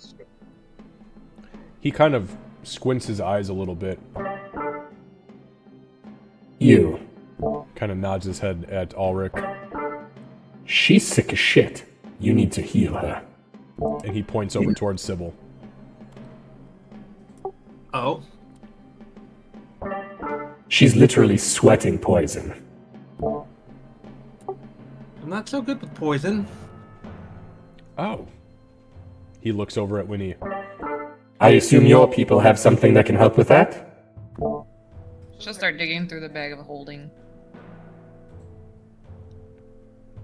He kind of glances at Sybil and he smiles. I'm trying. Sorry, I thought your druid might be able to help you, or maybe your healer, but... She will, when he says that, like, it'll kind of spark in her head and connect something for a second. And she will walk over, and I'm going to use a second level spell slot to cast Lesser Restoration on Sybil. Perfect. And as you begin to incant, you see Octavius. He kind of mouths the incantation along with you, and his eyes just have this pleasant, almost sing-songy. There it is. Wonderful. Hopefully you feel better. See, now if I would have done it, it would have been a one-way trip. So Sybil breathing much easier than she was a second ago. Just very quietly. Just thank you, Winnie. Oh, you're very well. Oh, yes, her, of course. And thank you to you as well. Yes, you're very welcome. See, I notice things. I'm very good at noticing things. When he almost kind of suddenly turns and looks at him and says, I was born with my eye like this. And she'll point to the His whole body shifts back towards the chest, and he goes, Fuck me. Okay. I don't think that was information I requested, or was, privy to. We're just going to call this an oversharing moment. My God, you seriously? She needs to lie down. Something's not right with her head. She's not like this all the time, is she? No. This is a recent, as in like the past 20 minutes sort of thing. Oh. Did the Draco Lich zap her? Yeah, it zapped all of us a lot, to be fair. Yeah, that's what it was designed to do. I'd maybe get her head. I think it probably scrambled her eggs. I don't eat eggs. Do you still scramble eggs in this day and age? Is that still a thing? Yeah. Wonderful. We had this dish in the days of my apprenticeship called Empyrean Toast. And it was eggs and bread dipped together and then sprinkled with nutmeg and cinnamon. Delicious, delicious. anyways, yes, right, so, anything else that I can do for you? Anything I can answer for you? What's the big eye? The big eye, oh! Yes, you're talking about Peter. Yes, that, was a dragon at one point in time. It just keeps watch now. It just watches over the room, so I know if anybody's coming down. It's a little off-putting, but I get it. It makes sense. Oh, it's supposed to be very off-putting. Obviously, none of you touched it, which is great, because it's there more for curiosity's sake. I hope somebody touches it. There are blinding sigils scripted all around the edge of its eyelids, and if you touch it, those transfer to you, so good luck seeing for a day or two. Yeah, no, we definitely didn't touch that. I can see. So can we. Well, this has been fun. I don't get visitors very often. When they do come, they usually leave very quickly or never at all.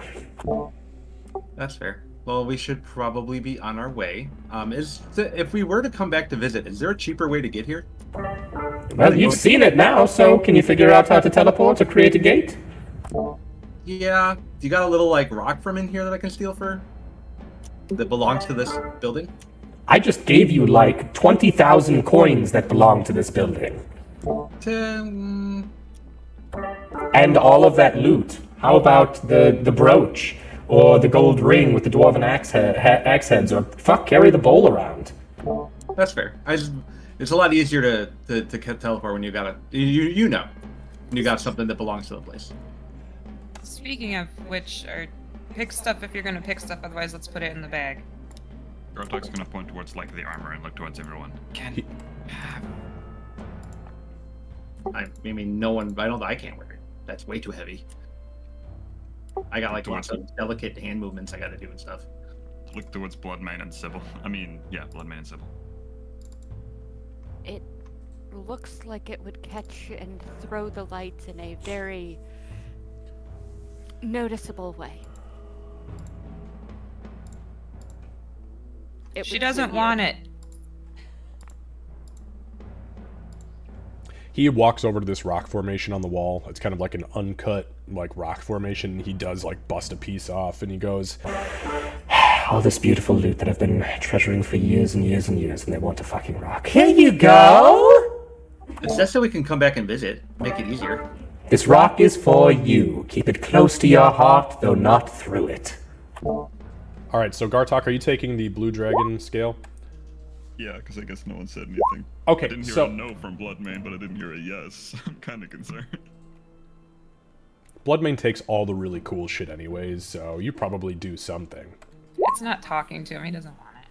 That's true. It's not talking to anybody yet. Okay, so with that being said, Lucy, do not add a normal suit of blue dragon scale mail. I have created an entire system of dragon crafting as well as all of these specialty arrows that can be, specialty items that can be turned into to dragon scale things. So, and for those of you who have played Campaign 1, I know you guys probably remember the way that you guys, how all this worked. Thankfully, this is already crafted. So, dragon scale mail. So what this will do for you, Lucy, is the following, just so you are aware. And I will have to just do the custom item, and I'll add it to your inventory. So you gain an AC of 16, and you also gain resistance to the type of scales that belong to the dragon, as well as from slashing and piercing, unless it's from magical. So you gain slashing resistance, piercing resistance, slash from magical, and then you also gain lightning resistance, because this is blue dragon. And you also gain advantage on saving throws from the frightful presence caused by dragons of this color. Blue dragons. That's fucking nice. Yep. So it's, it does require attunement, and that's about all there is to it. It's just a suit of scale mail outside of that. And just for reference, anybody who is interested in dragon crafting stuff in the future, you can also make dragon scale shields, dragon scale boots, and dragon scale infused weapons. So is but that a custom item, or do I just... like I just said, I am going to be I was just letting you know what that does. I have to actually make the custom item, but yes, it is a custom item. Okay. Thank you. And actually, you know what? Let me just take a look at my custom items really quick, my homebrew stuff, because there's a distinct possibility I created this all the way back From in last time. Campaign 1. Yep. Well, you know what, though? It wouldn't be on D&D Beyond because we weren't using D&D Beyond. Oh, that's true. We finished that with the table. Let me just make sure I hadn't created it for shits and giggles at some point, though.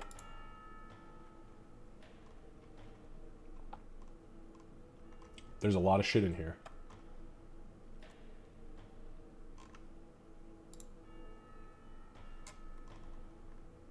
Okay, no, I can confirm I have not created it yet. Okay, but I will. And I'll get it to you.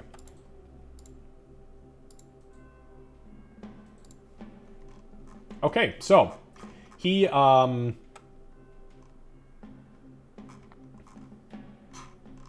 If nobody else is grabbing stuff out, Winnie will just put the cloaks and the ring and the brooch into the bag of holding. yeah, and whatever you pulled out, Candace, whatever you pulled out from the shit that you stole from upstairs, make sure that you remove that. Yeah, I did take that Okay, out. Yep. okay. I mean, would you mind maybe as a last bit telling us what these things do? Because I They're don't pretty. know. Yep, they're very pretty. What things do? Like the cloaks, the brooch. Are they anything in particular, or are they just decorative? They're gorgeous. I assume you could probably hawk them for quite a bit. These things are over 1,000 years old, and look at how pristine they are. Very true. All right. And Thank you. Yes. For the help, for the information, for the items. Thank you very much. We're glad you're free. And I hope that we will have much better meetings in the future. Yes, I hope for it as well. And to the two of you who have been completely honest and forthright with me, I thank you as well. And he kind of gives just a generic nod to the group. Oop, sorry, that was in the voice. And so is that. All right, but not that. So then he kind of smiles and he says, Well, I assume you can probably see yourselves out. Yep. Wonderful. If you need anything else in the future, make sure that you, contact me. My name is Octavius Leonard Delvandi, by the way, just in case you need to get a message through to me. I do have the capability of sending messages as well. Unfortunately, I'm quite disconnected from the, upper world, so can't do a whole lot with present-day knowledge. But if you have any questions about the past, I'm more than happy to share with you. Also, I guess I'm technically the only quote-unquote living person who has ever had anything to do with the Empyrean since you wished them away. Lucky me. Boy, when they exile you, they really strip your title, huh? Because I probably should have gone with that wish. Could have been a wonderful stage play called Gone with the Wish. I've got this great line. It's been rattling around in my skull for a while. Quite frankly, dear, I don't give a damn. That's a good line. When he starts clapping.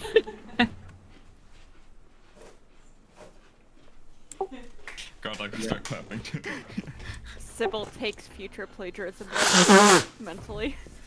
Are you ready to get on our way home? No. Okay. I'd like a little time to speak with Octavius Leonard Delvandi. Yeah, we're here. Do you want us gone? My goodness, that was foreboding. Well, first, I suppose I'm going to look at Sybil and Winnie. Do they look pretty tired? yeah, they're both exhausted. Winnie's eye is still all fucked up. She legitimately has just drool, like, fucking kind of coming out of her mouth, and once in a while she just kind of wipes it. She's been... Her brain got fucking fried. And Sybil does look very tired. Though, Sybil physically is in really good shape. You could just see the dark bags under her eyes because she decided not to sleep last night. Things I was doing. Don't worry about arm it. is broken. I got a lot of work ahead of me. And my arm is broken. Oh yeah, Gartok's arm is broken too. pretty nasty too. It's like you can tell it's like doing this little V. Yeah, it's just slumped next to him. Can I try and makeshift like a brace or anything? Sure. Do you have a healer's kit? I used to, but it got disintegrated. I forgot about that. Never mind. All right. Good talk.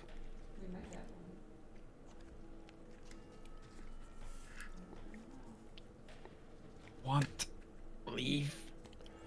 And he's gonna point towards, like, when he says want, like in between the want and leave, he's gonna point towards everyone except Bloodmane and Octavius.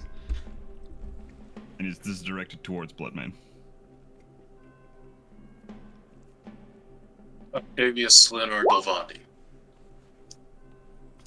Yes, my big, bold, beautiful Goliath friend. Oh, sorry. Thank you for the compliment. If my family gesture at the party chooses, would you be okay with them sleeping here? Somewhere, wherever you might allow them to sleep. You see his face kind of light up in a very eerie way, as he's a fucking lich, but also in a very kind and genuinely excited way, kind of like in the picture that you guys saw of him with the little baby blue dragon. And he kind of claps his hands together and he says, A sleepover? I haven't had one of those in ages. Yes, there's plenty of space upstairs. I have a room. I have a huge bed upstairs with the most lavish silk coverings and pillows made from goose feathers, the soft ones underneath the belly. You can go up there and sleep, or I have a rug made out of the skin of a mountain creature. You could lay on that. Oh, shit, lay next to the eye for all I care. Better be bad if you roll over accidentally and touch it. You'll be blind. Well, you wouldn't know till you woke up, but it would be quite jarring to wake up and be in total blackness. Yes, but no, please, are you sleepy? We can get you set up anywhere you like. Oh, I have Never mind, you found the secret room already. That's how you stole all my stuff. Well, if you want to sleep in there, you're welcome to sleep in there as well. Did you see the statue of the imp in there, by the way? Sure did. Terrifying. Oh, it screamed so loud when I was dipping it in the gold. It was so terrifying. But fuck that thing. It took a piece out of my face, so I took its life.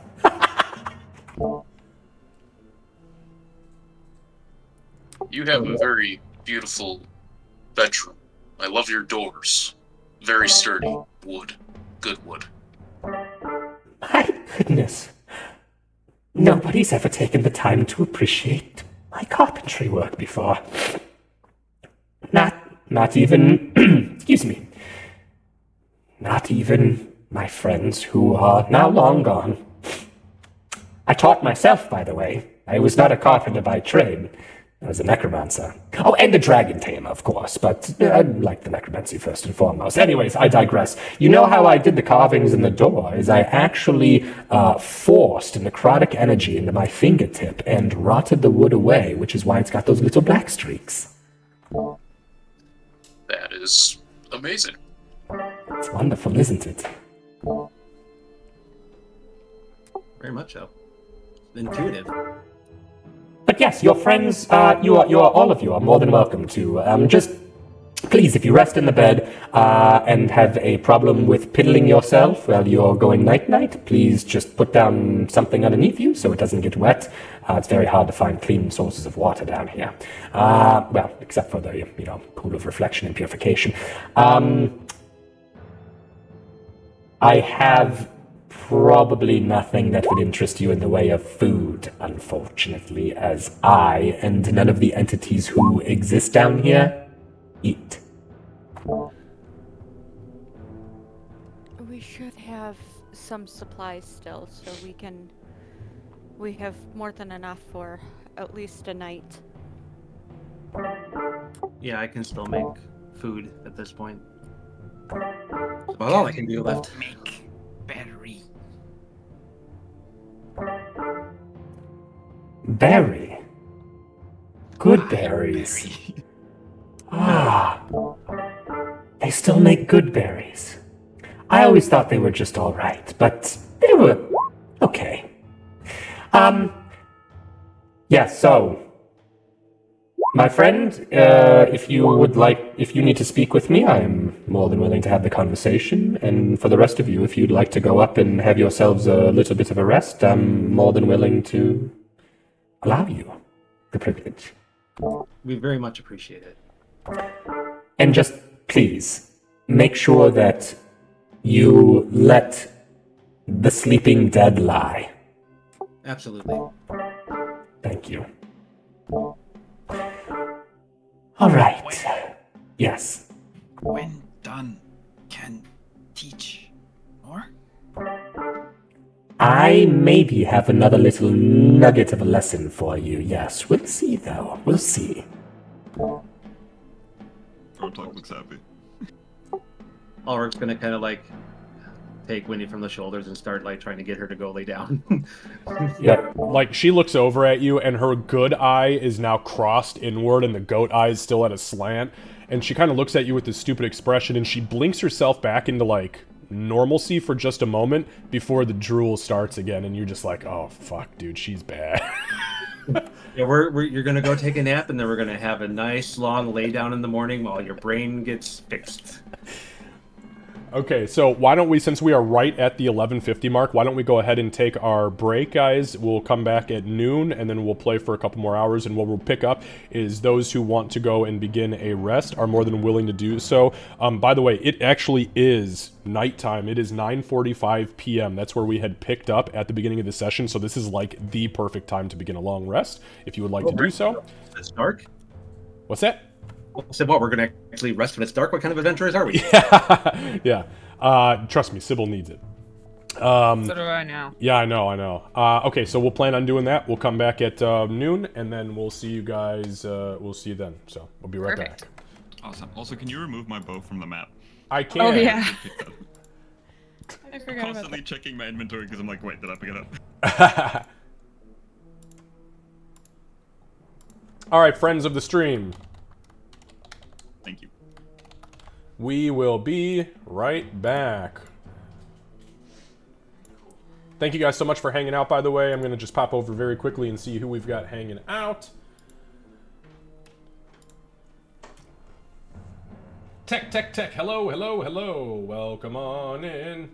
Rose, hello. How are you? Payne is here as well. We got the always lovely Torin. Welcome on in, my friend. Salty is here. Hello. Holy shit, we got all sorts of people hanging out. Guys, I appreciate you all being here.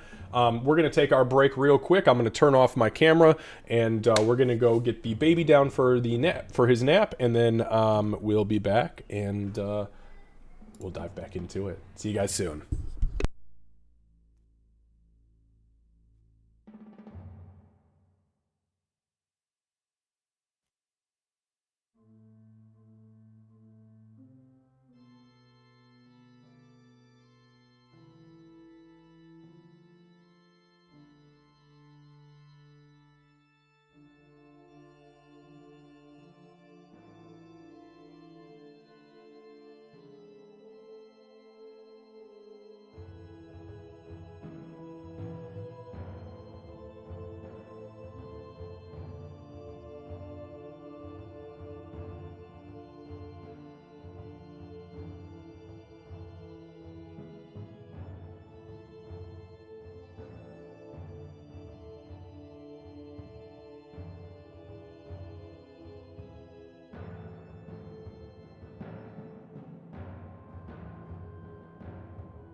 All right, friendos. I am back. We are gonna start a homebrew creation real quick. Whoops, that's not what I meant to do. Create a magic item from scratch.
All right.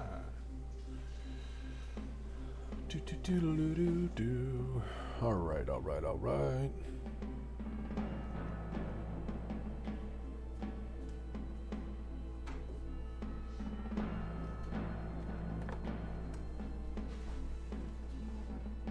I'm fine.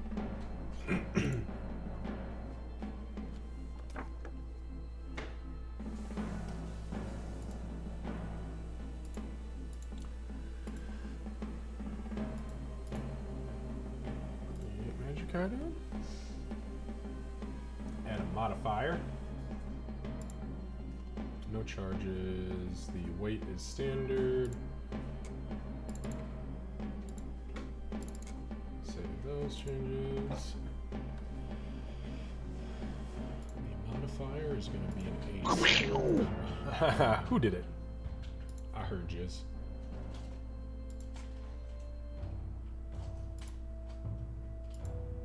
Bonus armor class.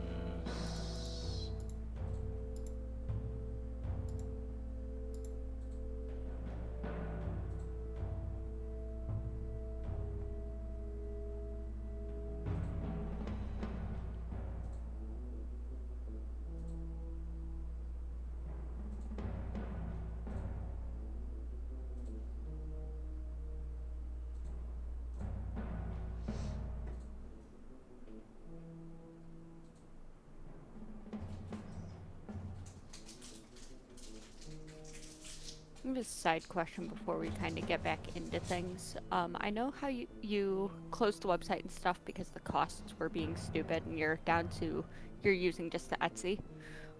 Do you still have the mugs offered anywhere?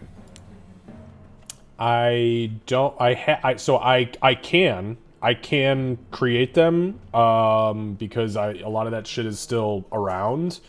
But I don't have anything active right now. But yeah, if you want some, just let me know. I mean, all the files are exactly where they are, so I can have them created at any time.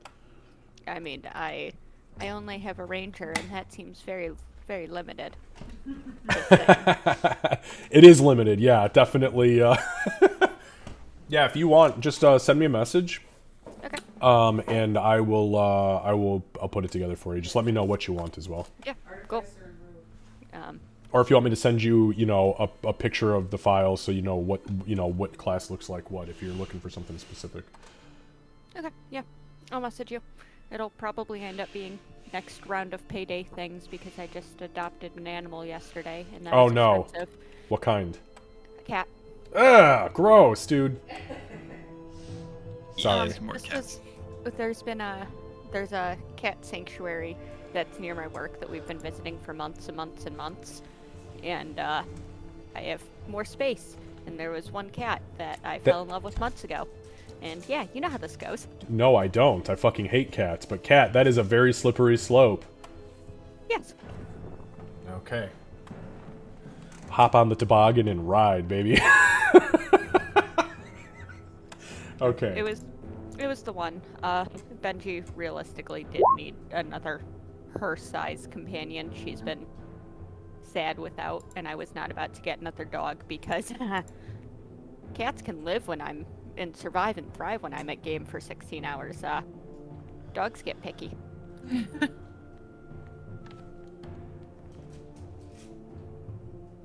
This is like the main reason why I haven't tried any of the plethora of LARPs that there are in the Michigan area. Yeah, when I go out for the once a month vampire one that I help run, it's always okay, lady, please be vaguely good-ish, be neutral. Oh, I promise I'm not gonna go and like die. I'll be back and it's just gonna be a while. As soon as that door closes, you're dead. Until it opens and you walk through it again. I mean, I'm glad she understands getting in character for a vampire game, but like, she takes the method acting a little far sometimes.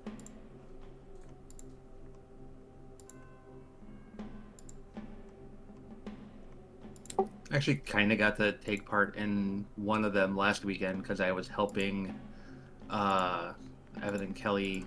They have like their like yearly feast event for the LARP that they own and run, and I helped for 2 days. I helped them prep all the food, and then I went to the event and cooked for them. So That's Nice, We nice. haven't Getting been back there. to basics, man. That's awesome. Because you cooked, Yeah, you like, cooked all the time, didn't you? yeah, I You mean, used to way back in the day. well, I did it for professionally. Like I cooked NIU, and I did worked at NIU for catering, and a bunch of different restaurants. But it was just one of those like I haven't done this in several years. I got to knock the rust off every now and then. That's good stuff, man.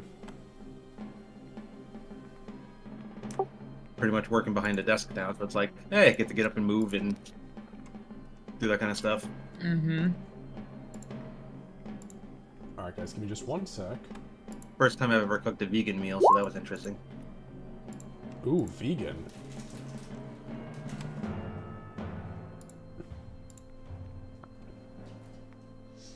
Okay, so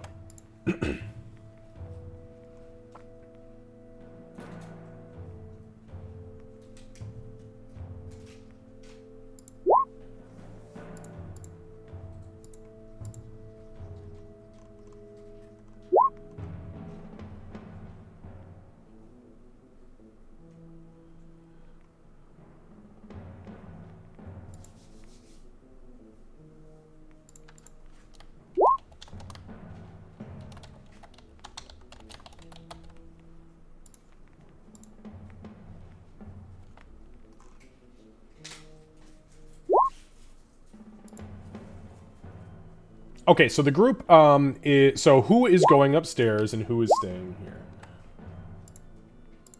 I will head upstairs and help Winnie upstairs because I don't know how else he can do stairs right now either. So we'll take caution to the wind.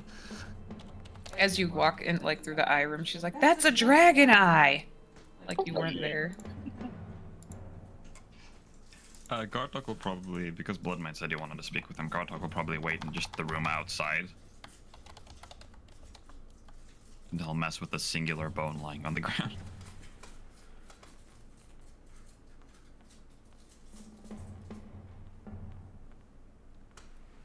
Okay. Maybe I can make an arrow out of it, we'll see. Anybody else? I'm going to also go upstairs, but I'm gonna make sure that Ulrich and Winnie make it up there first. Okay. And Gartok, you're staying out of this room, you said, or you're going upstairs? I missed that bit. Yeah, that room there. Okay, cool. All right, so the other See three... if I can do anything with this bone while I wait. I'm just going to put you guys there for the time being. All right. So go ahead and give me a survival check, Lucy.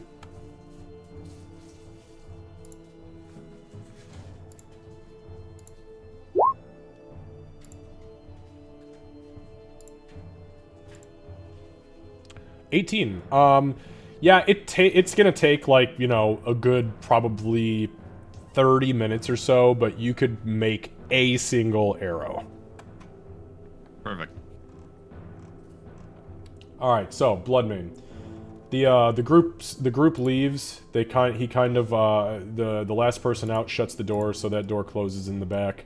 And Octavius kind of looks up at you and smiles. His face shifts ever so slightly as everybody leaves. He goes into a much more relaxed state, and he kind of walks across the room, and he pulls himself up onto this desk, and he kind of sits facing out towards you. Bloodmane will go and stand for now.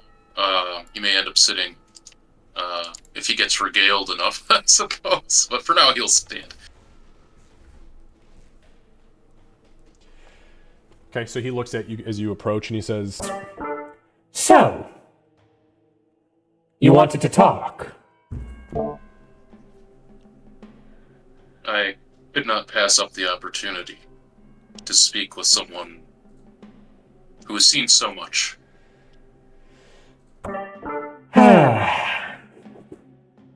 To be completely honest with you, I really hadn't seen a whole lot in my existence. Sure, I existed in a time before you and possibly even some of your people were even dreamed of. And yes, I saw the Empyrean in what I would call a relatively infantile stage in their existence, but I've been stuck down here for a very, very long time. I'm quite disconnected from the upper world. But do you have something specific you'd like to know about, or something specific you'd like to discuss? Maybe I can regale you just a little bit. Were you alive or around for the first coming, the first event? You're talking about the first happening. I was not alive during the time of the first happening. One moment. I actually gotta pull something up that I've been working on. Yay!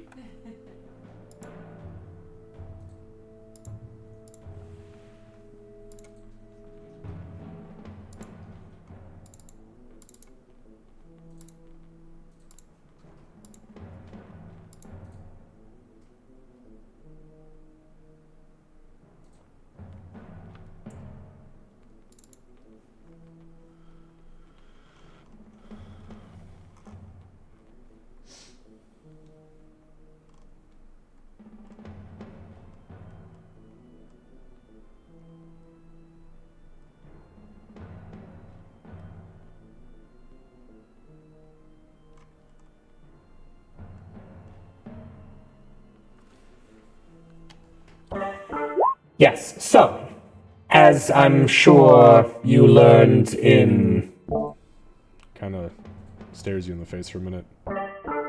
history classes throughout your time in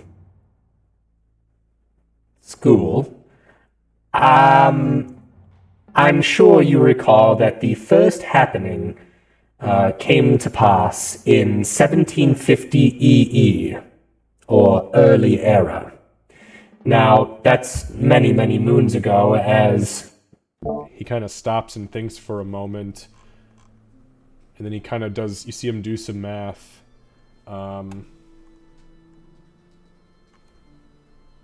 He says, shit, what's the year?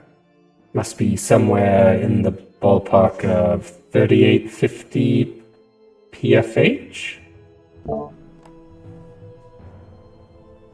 I will try to confirm if that is knowledge that I have. make a history check. You can do it with advantage because you do live in the now.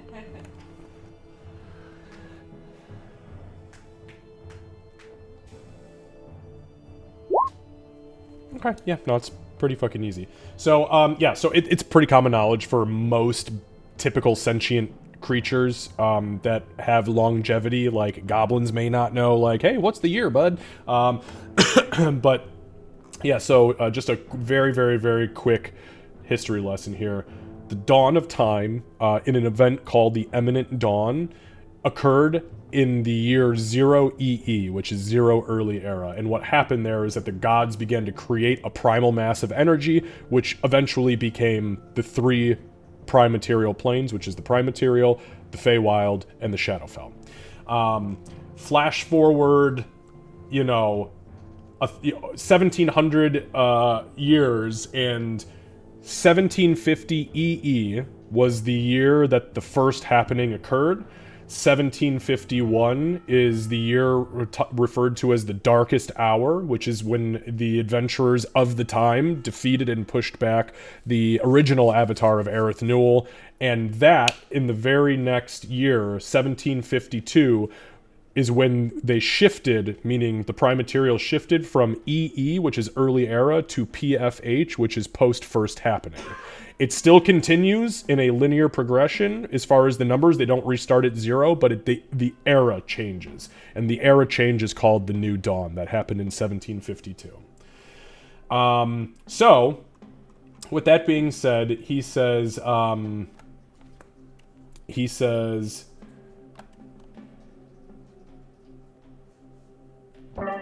Now, with that being said, I was around in the age of the second happening.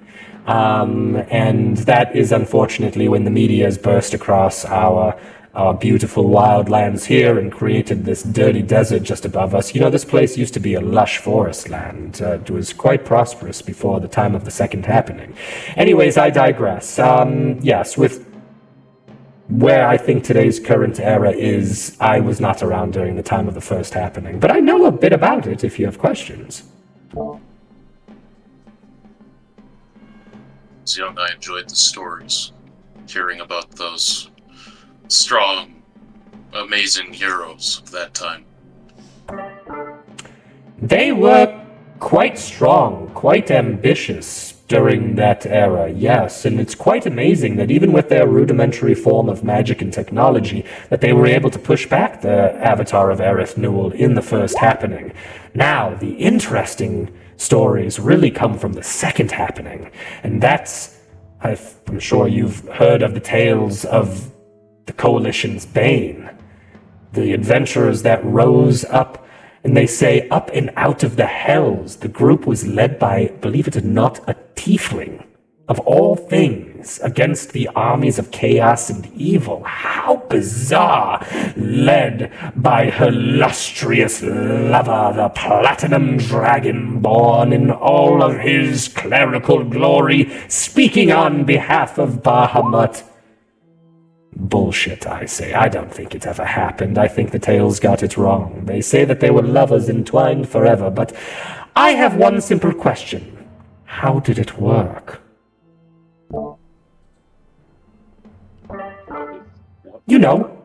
Sexually, how did it work? She was a tiefling and he was a dragonborn. I mean, come on, that's like rubbing 2 stones together. It doesn't function the right way. Unless tieflings of the day had cloacas. Maybe, I don't know.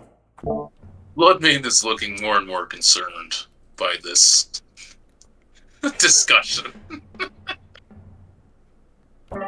We still hear tales of the mighty Falamane as well, the one who was the inventor of the magical daggers that could take a single dose of poison and allow them to last for 27 days, dosing every single one of his enemies just the same as the last. Now that is a true tip of the hat to magic and technological prowess. Good for him. They say he was a great wizard. Well, those are the stories I've heard. What happened to Falamane? I guess he died. I think he was an elf. I mean, maybe he's not dead. I guess elves can live quite a long time, if he's lucky. Well, even the oldest elf I've ever met, I think, was only just over 1,000. So if he's alive, there's a good chance he looks like me.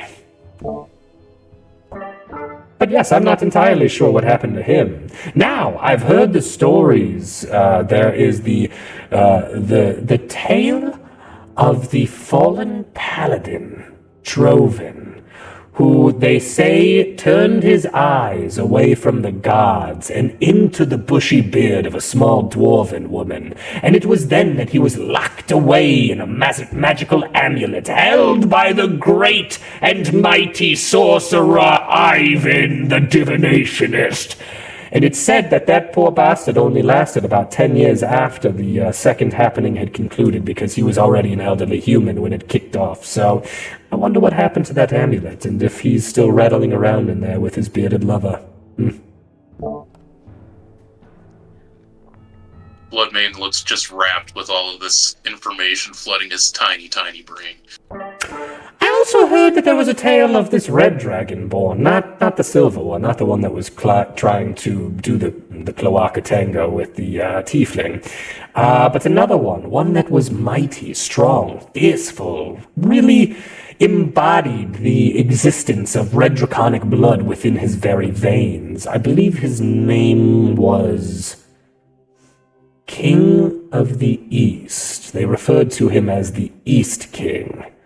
They say that he traveled to the Wildlands after the second happening had concluded, and that he went mad and climbed to the highest peak, where he was overtaken by ethereal ice and frozen, locked in his giant throne for all eternity, waiting for the warm breath of the red dragon to release him into reality once more.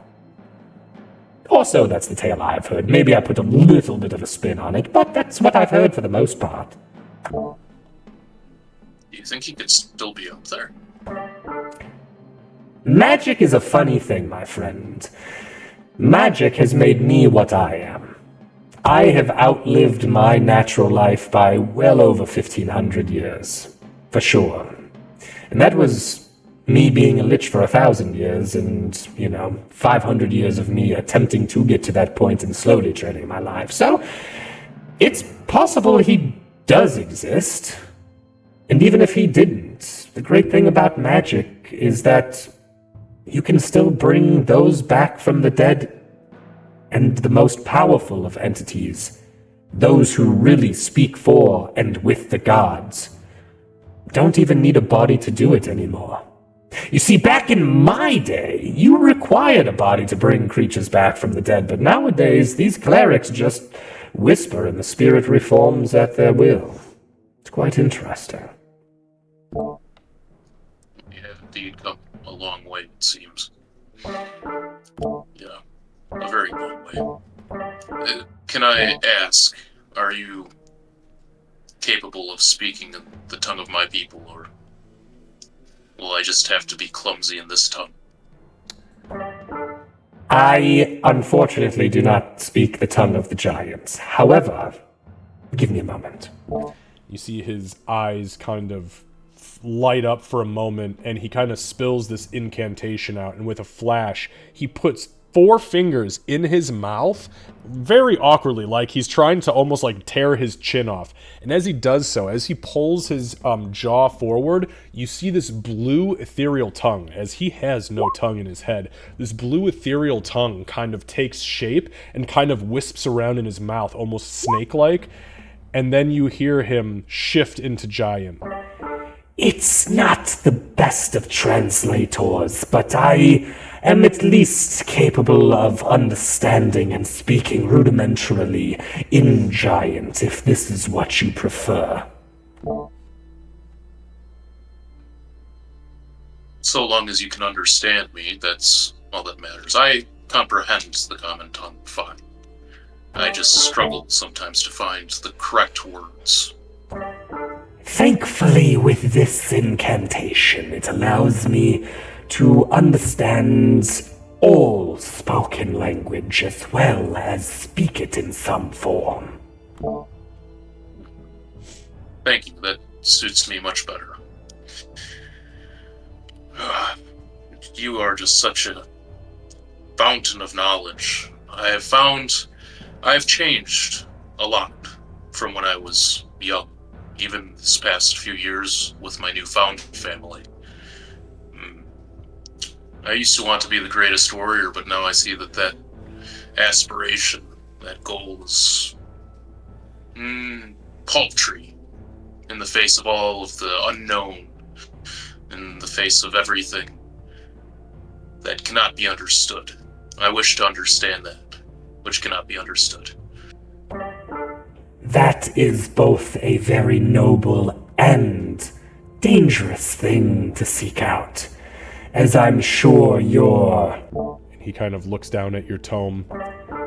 little book of secrets has shown you since you've been gifted it. Tell me, what entity do you speak with?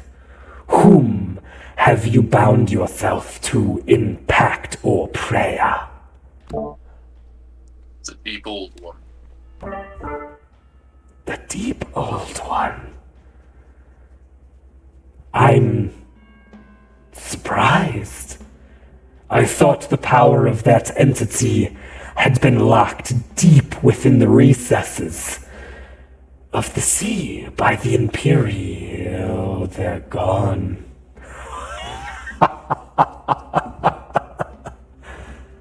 Son of a bitch. They released the Kraken. Interesting.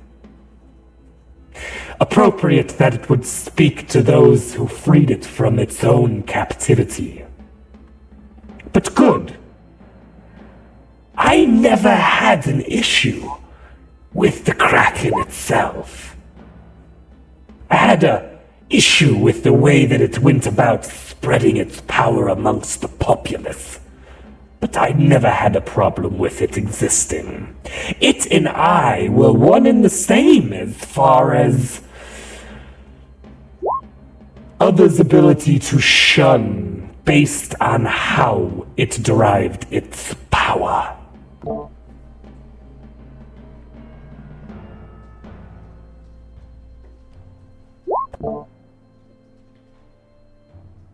This has always intrigued me.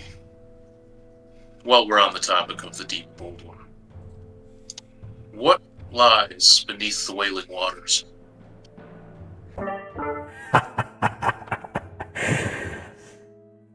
I think that by asking me that question, Giant-born, you might already know the answer. For beneath the Wailing Waters lies a portal, a permanent gate that allows just a fraction of power from the plane of elemental water to flow into and out of the prime material. See, the plane of water requires fresh sources of said element from other planes of existence to fuel it, to exist in its very form. And it was a gift to the prime material and to the plane of water by the dwarves of the day during the time of the first happening when the Empyrean came to rule.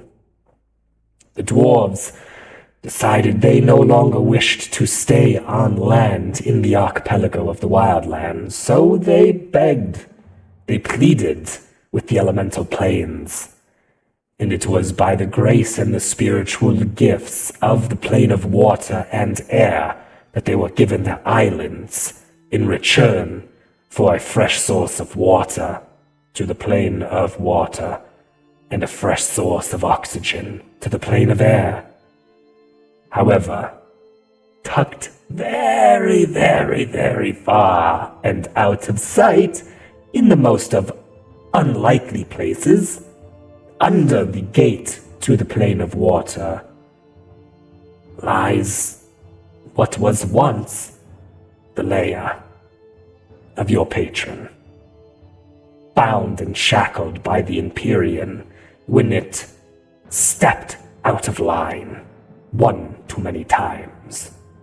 Much like myself, exiled to this shithole of a sandpit, all because I admired the preservation of life over simple death and decay.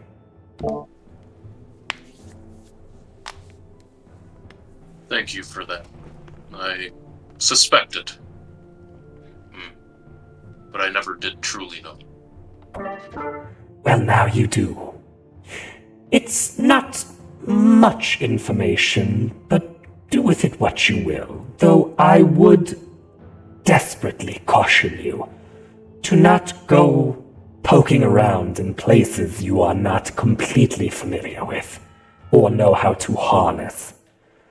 You may be a seafaring folk, you and the raging waves. He kind of nods towards the pendant.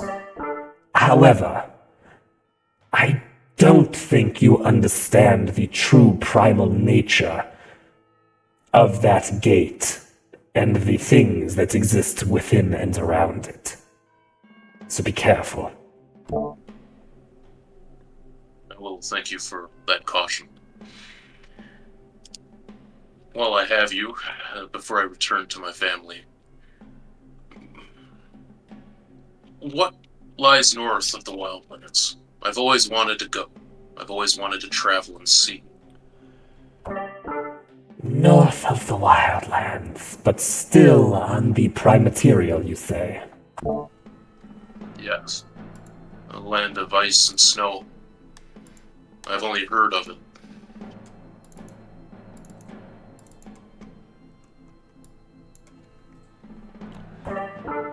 Yes. That is called the spearhead of the world.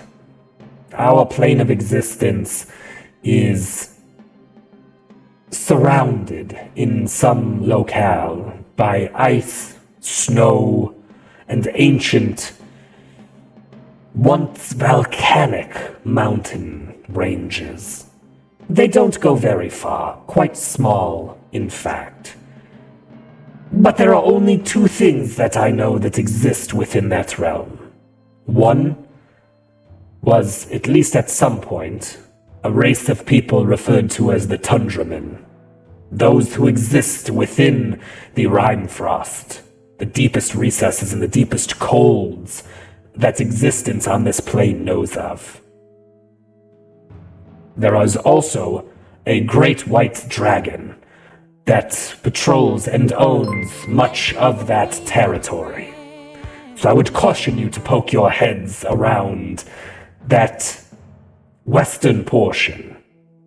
Now, if you head straight north from Nazguldrik, you will eventually reach a settlement known as Hilchimya. Hilchimya. It is a place where the Tundramen call home. There are rumors, as I've never met them, I've never seen them, and they are not written in many historical texts from my day and age. But it was written that they were a cannibalistic tribe, a cannibalistic peoples, very barbaric, even more barbaric than the barbarians that you and I know to mingle in society nowadays. Or at least nowadays, 1,000 years ago when I was still breathing.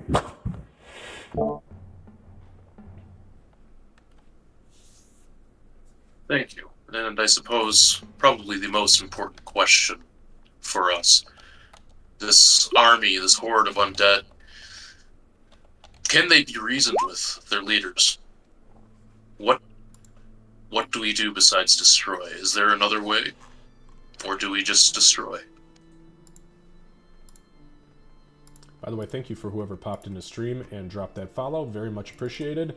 I apologize, I do not pay a whole lot of attention to chat while we are playing D&D because I have a lot of things going on here, but I definitely appreciate you being here, and I thank you very much. Give me just one moment, I'm pulling something up.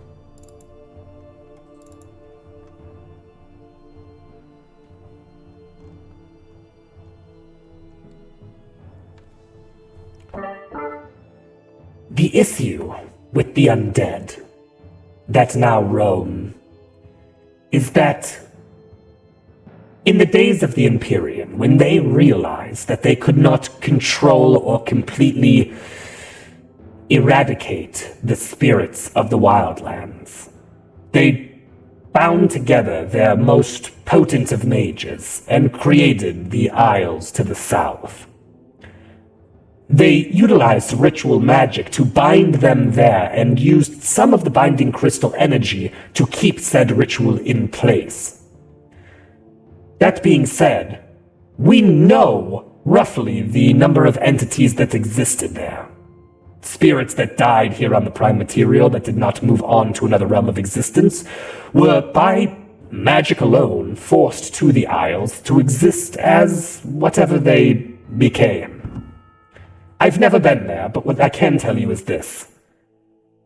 Each of the Isles were led and run by a sentient dead, whom I do have information about, though I have no connection to, even in my current state of lichdom. First, there is Talazar the Brute. Was human at one point in time, though I suspect has achieved at least lichdom by this point. He was the leader of the Legion of Rebirth on Ghoulgrasp Isle. Then there's Vexenul the Dead, a Baelor, very, very powerful demon from the 8th layer of Hell, who became a necromancer and I suspect has probably found some longevity within the last 1,000 years of captivity on the Isles to the south. He commands the Legion of Pestilence on Nightwalker Isle. And finally, there is Ephraimora the Gaunt, a lizard folk woman who eventually became a banshee. She became a banshee before she even managed to get to the Isles, which is what made her particularly dangerous, as she has been said to have caused the deaths of at least 10,000 sailors in her day. She was commanding the fleets of the Crimson Demise and ran Banshee Whale Isle. Her specialty is spectral spirits. Now, do I think that these undead can be reasoned with? Well, no. They've 1,000 years of pent-up anger, aggression, and, quite frankly, grudge-bearing that is probably doing a fair bit of unleashing upon the world right now. However, they do need life in order to live. Which is ironic, considering they're dead. But it is the truth. The fleets that take to the oceans, those engines, those living monstrosities that the undead ride upon, do require living energy, and they know that if they snuff all forms of life out of existence, they too cease to exist. So you have that going for you. Now, I would also assume that they are probably terrified of the Worldbreaker and its cult, because even though they are finite in nature, and they could probably take a majority of them, Worldbreaker is a very powerful entity, and they too, the dead, are finite in numbers. You kill the last of the creationers, or the creationists, and they cease to exist. As far as that problem as a whole, though, I'm not entirely sure how to go about it. What I can say is that the Worldbreaker, in my opinion, is definitely a much more prevalent problem. Thank you. If we run into your wormling, not a wormling anymore, Thaxengull the Blue, is there anything you would like us to tell him?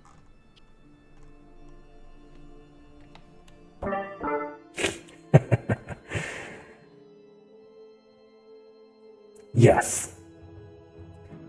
Tell him that Papa misses him very dearly. And tell him that it was not my choice to leave him behind when he was at his most vulnerable. And tell him that during my exile, I took 450 Empyrean Magi with me, though they met an early grave, and I achieved permanent, undying life, just like we'd always talked about. And if he fears death as much as I did when I was living, Papa can make that happen. Let him know. Tell him if I see him. Thank you for being such a good host, despite the dragon dead. I'm not entirely sure what the hell that was. It was a gift, and it's quite all right. If you wouldn't have done what you did, I would still be stuck inside, and that's not what I wanted. Well, thank you again for your generosity. We don't always make the right decisions, but we do try. Well, thank you for being the only one amongst your family to tell me the truth.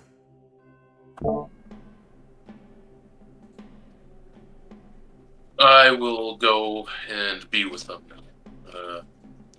The other large one, Winnie is her name. She seems different.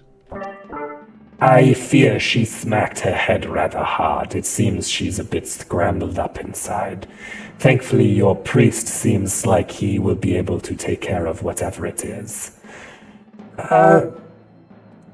Also, as far as the lizard man is concerned, I don't think he's truly smart enough to become an actual dragon tamer. But I do believe he has heart, and that's a good first step. So maybe if he mentions it, or sees curiosities among Dracan kind, nurture it, just a little.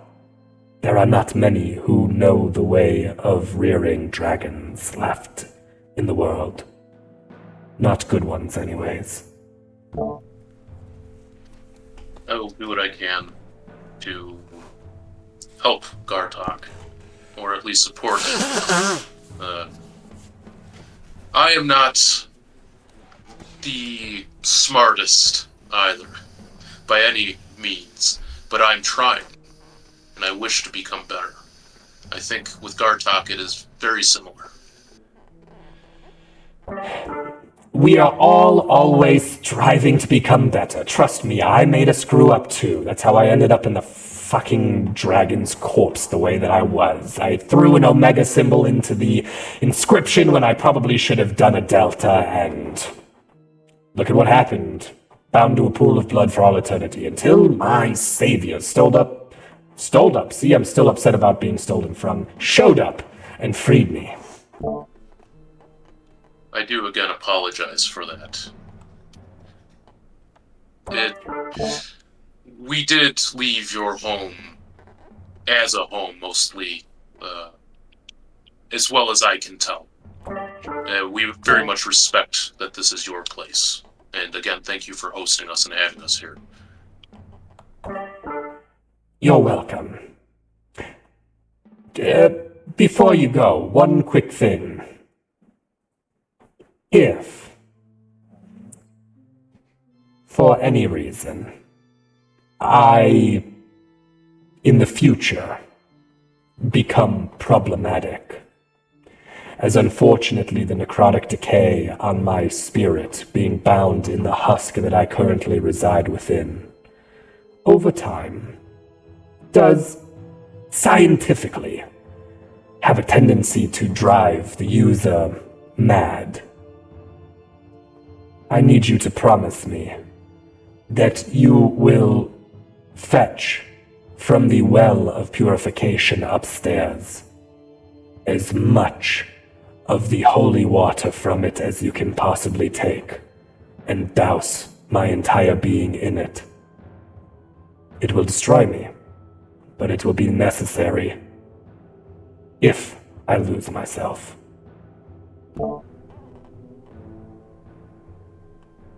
Understood. I can promise you that even if I no longer live and breathe, I will have this written down and kept somewhere safe, if that is to happen. Thank you. It was built as a fail-safe just on the off chance I became a danger to the living. It's not what I want. I simply want to preserve the dead.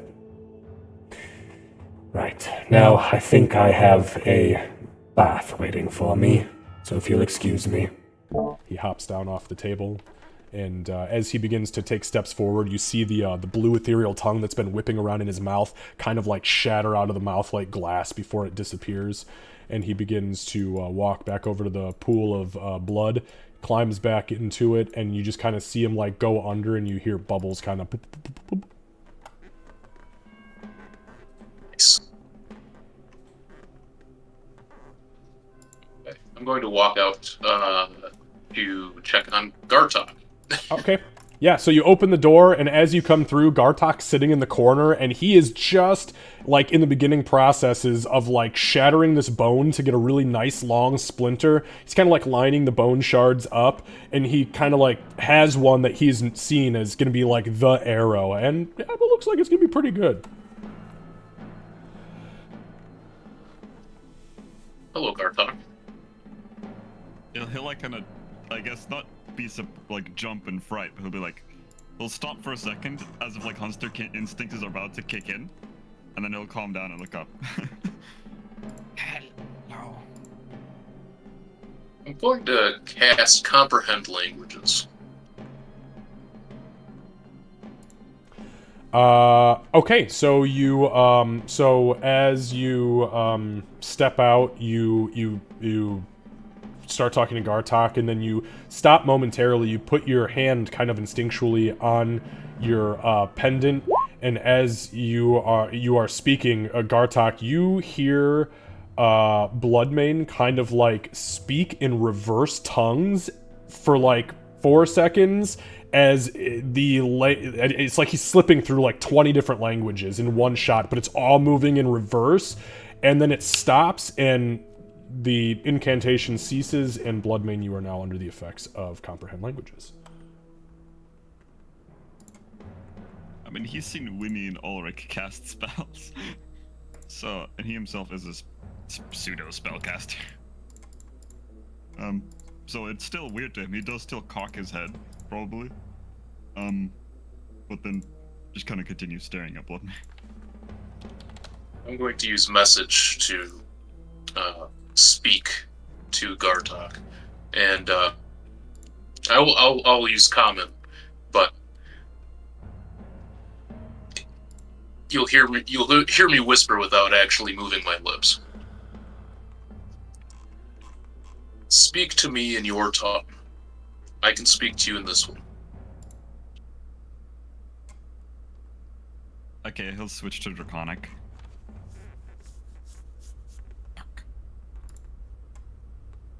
Why? This is strange. Because I want you to know that you have heart. And I think you're doing a good job. Thank you. But if not have heart, would be dead. That's very, how do they say, on the nose. I don't think you'll understand that, but that's okay. I'm gonna just kind of reach out and pat him on the shoulder. I was hoping it was a language barrier thing. Not so much. No. He's just an idiot. No, I read the lore on lizard folk. They do not lie. They do not understand sayings like that. So I was like, hell yeah. Well, I have wasted enough time. I'm going upstairs. Is he done? He, I think, might be tired and is taking a bath. Okay, we'll wait. Maybe we can sleep and talk to him in the morning. Okay. All you've Okay. done is made me talk faster, that's all. Is he wearing the armor right now? Probably. I really like your armor. It looks good on you. Thank you. And back to the party I go. Gartok will kind of join.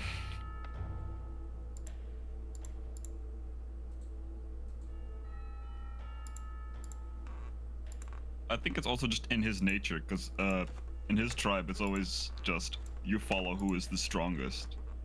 So since Bloodmane, he sees Bloodmane as the strongest.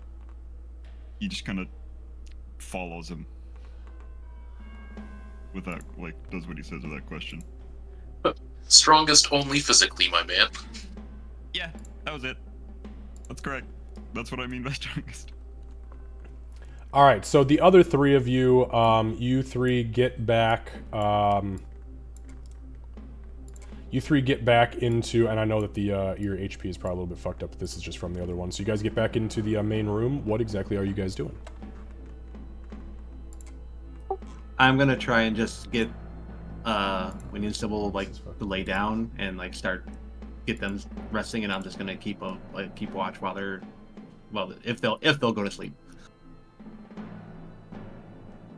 Yeah, I mean, Winnie's feeling the physical effects of being exhausted after taking a second blow to the head, so it probably wouldn't take much to get her to like lay down, although she probably would have been babbling about nothing the whole way upstairs.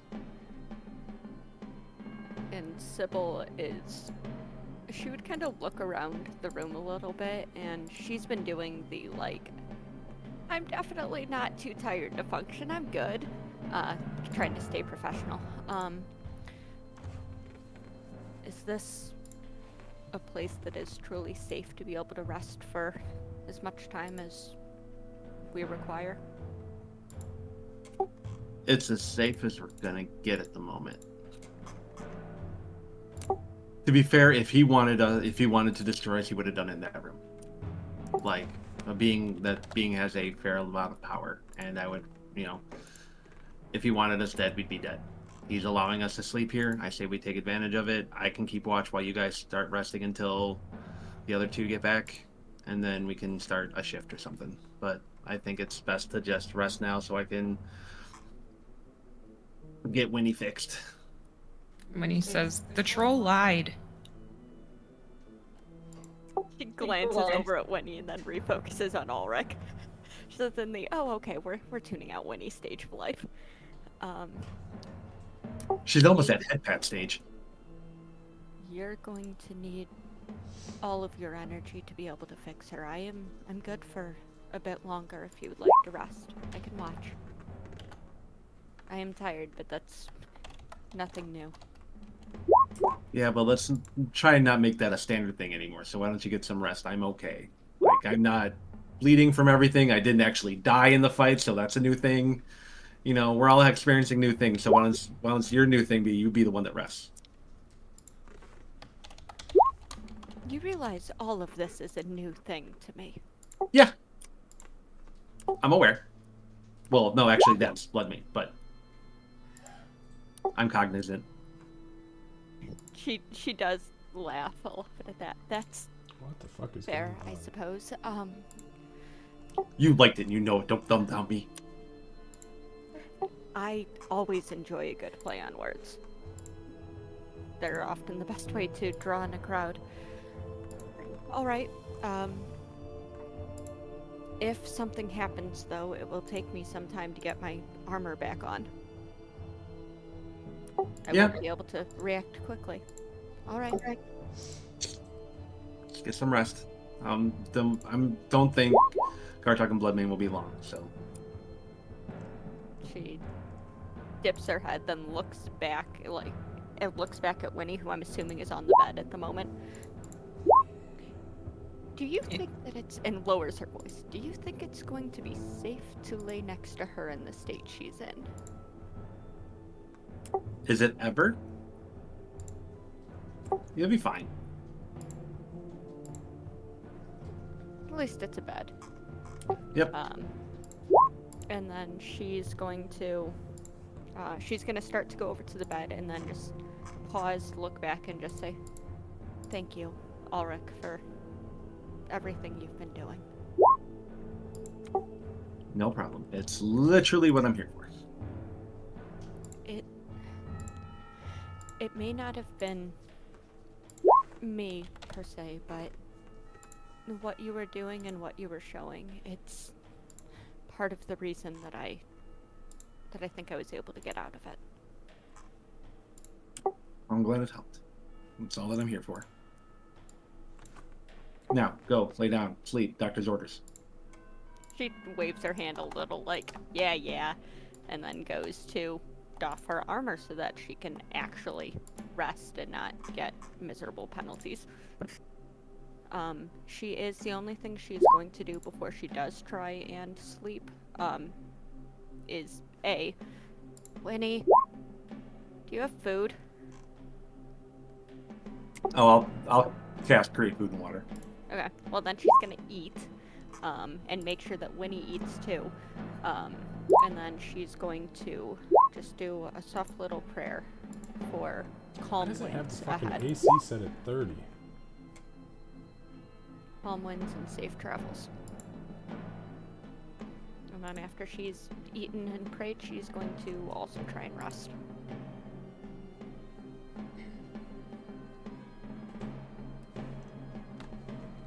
Okay. Go ahead. Winnie would eat too. Like when Sybil's offering her food, she would eat it. She would have started digging through the bag of holding. Like she was sitting like crisscross applesauce with the bag in her lap, and she would have started looking for rations with the already made food.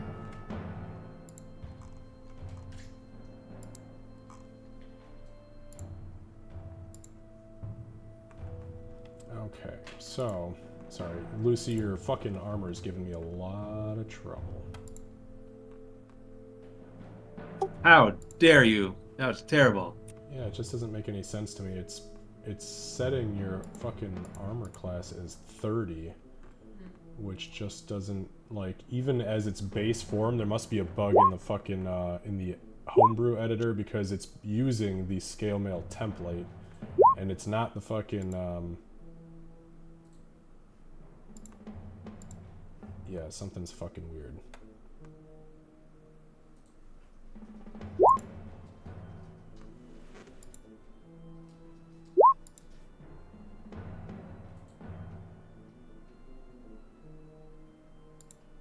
Okay, we'll have to fuck with that. Anyways. Okay, so about this time, Gartok and Bloodmane, they do enter the room. And you guys see the mirror. You kind of hear footsteps, and then from the mirror, you guys see the mirror kind of shifts, and you see the illusion fade, and Bloodmane and Gartok step through. Yeah, and I'm pretty sure Bloodmane is as well, and many of us are. But Gartok probably walks in, probably still covered in like a lot of blood, and his arm limping to the side, and he has like this arrow in a bone arrow in his other hand. Gartok, I promise I'll fix that arm as soon as I can. Okay. Thank you.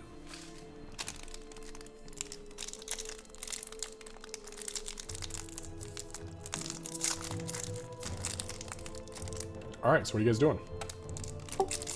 I'm ready to just sleep. Okay. Yeah, Winnie would be snacking, and then once the food was gone, unless somebody engaged her, she'd probably go to sleep. Okay. Bloodmane is gonna check on Winnie, see that she's alright, and then he will go, and actually he would prefer to sleep on that, the hide of that mountain ox, like he did when he was a child. It's very, very comfortable. I'll use the rest of my spell slots for there's no whole lot left, but I'll heal up Gartok as much as I can, so. Get some healing rolling here in a second. As for where Gartok's gonna sleep while you do that, he'll probably try and find, I guess, the warmest place he can. You know, just because cold-blooded.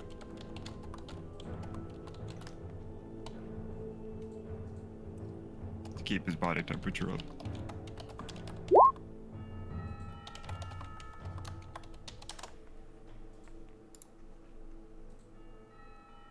How are you looking now after that?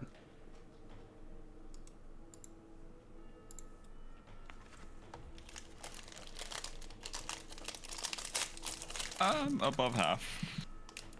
And Winnie is definitely below half. And then I'll cast 3 first level Cure Wounds into Winnie after I cast the 1 first into you, so you get another 6 back, and then Winnie, you'll get this. Thank you.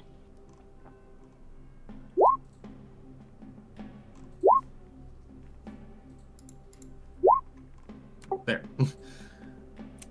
I got nothing left. She's above half now. And I can cast if you want to. If anyone wants to use hit dice, I'll do close wounds. I think before when he went to sleep, once, because I'm assuming that you'd be healing her before she went to sleep. Yep. Okay, so then again, it'll be kind of like a spark, and she'll heal as well. So, Gartok, you're still looking rough. I'm above half, but yeah. All right, so cure wounds for Gartok.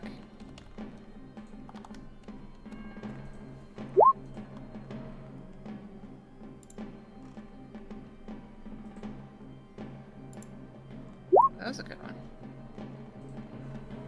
And then is Emig still looking rough? He doesn't look terrible, but he's looked better. Okay. So she'll give 1 to Emig and then 1 to herself. That's 2nd level. And that's gonna be all my spell slots, I believe. Oh no, I lied. God, I hope this guy doesn't turn on us while we're sleeping. So the first one was for you, Bloodmane. You got 13. Yep.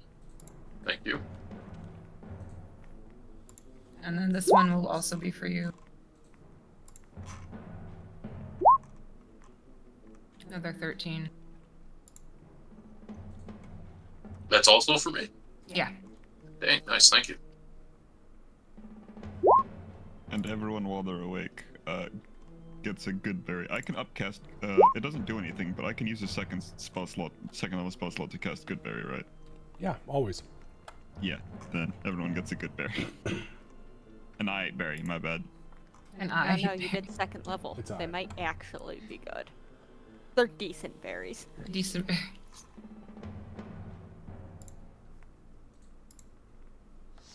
They're better than bad. They're good.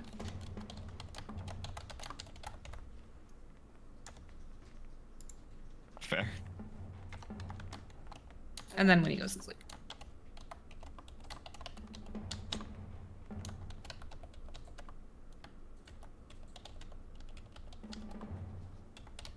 And just for the record, Xavier, I have 1/3 and 2/4 left, just in case.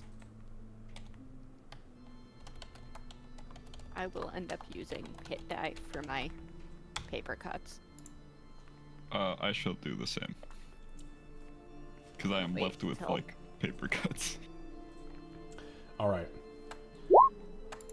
Okay, I may have figured this fucking thing out, but we'll see. Yay! Well, no, not there is a known bug, but what it does is, anytime you make a magic item that is also scale mail, it will not update. Scale mail, for whatever reason, is broken. It's been broken for like 2 years, and they haven't fucking fixed it.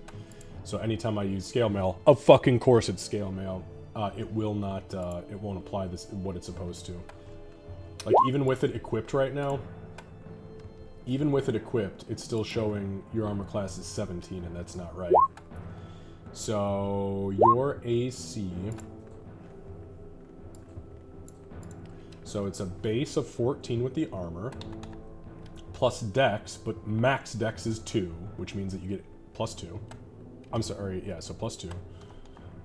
Plus 2 because it's a magic item is 18, and you do not get your unarmored bonus. So your total, I'm just going to do an override. Lucy, do not change this, please.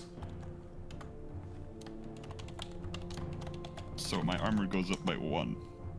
Yes. And it goes up by 1 by removing all of your natural armor and half of your dex, and then bumping it by physical armor and then the magic bonus from that. So you have an 18 AC. And then resistances, I'm going to give you a couple custom here.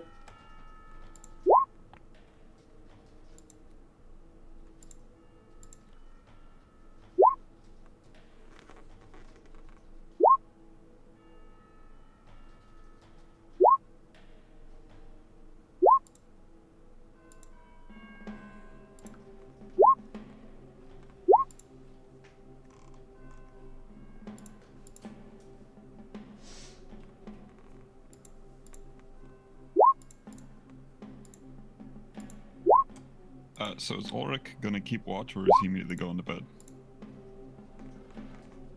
Oh, I would. Well, how do we gotta? Do we want to set up watches?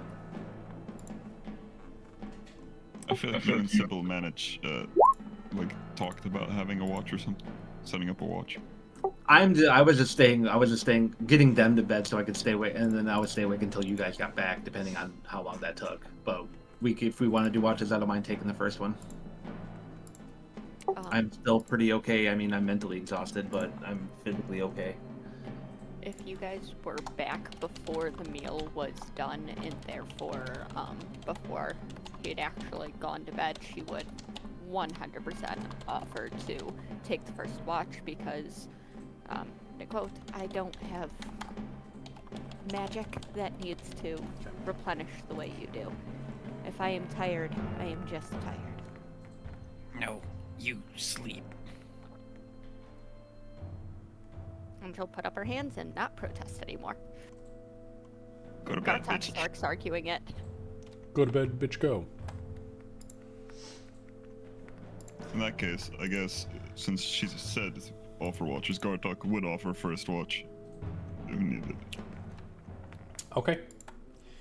So we've established some... I'm not going to make you guys roll anything because at this point you are in a safe space and it would just be a waste of die rolls. So, okay. So everybody will benefit from a long rest. So this was a major milestone, which means that everybody levels. So, Ulrich, you have leveled to, I believe, 14, and everybody else has now reached level 13. So why don't everybody, go ahead and roll your hit die in chat for me, please. Ones count as twos. That will be your HP as we move into your level. And there's only a couple of you who need to give me, like, real detailed information as far as what you are selecting, so I'm not totally worried about that. Ulrich, I know you don't even get a spell this level, so... Yeah, I was about to say, oh, I have to pick which hit die first, and then I realized they're the same hit dice. That is true, but you do need to declare what class you're leveling up in. I don't know yet. I'll tell you later, because I'm not sure which one to level yet. Okay, just so you know, you've got, like, maybe 10 minutes at max to make that decision, so... Alright, no worries. I can make it quick. I'll just roll a d10 right now. Okie dokie. Alright, so Lucy, 6 hit points plus con. Ulrich, fuck, 4's not bad for you. 4... Barbarian, that was for me healing. I'm gonna be classing into Warlock. Okay, gotcha. Sybil, 7 is your total.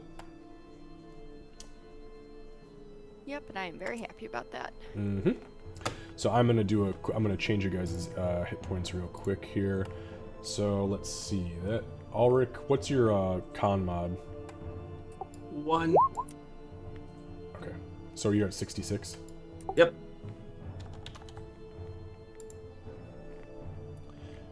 Okay.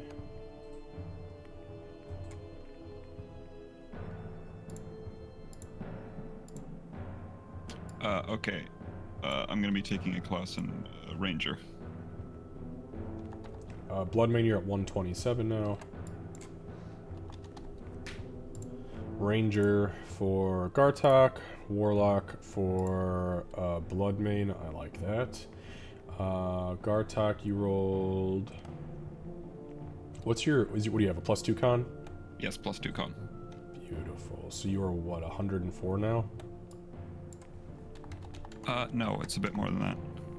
It's a bit more. Didn't you roll a 6? Yeah, but it's with, I'm adding it to all my rolls. Oh no, it is. It automatically added it. Okay.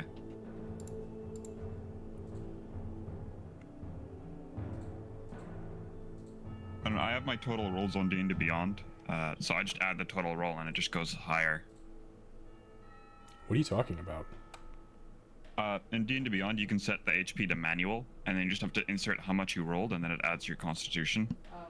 Oh, okay. Yeah, but I'm saying 6 plus 2 is 8, and you were Yes. at... and what were you just at? 90 what? I was at 96. 96 plus 8, so...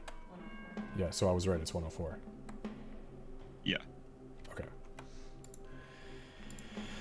Okay, and then Sybil, let's see, where are you at, Sybil? I had I'm you at 95, makes things 7. Okay.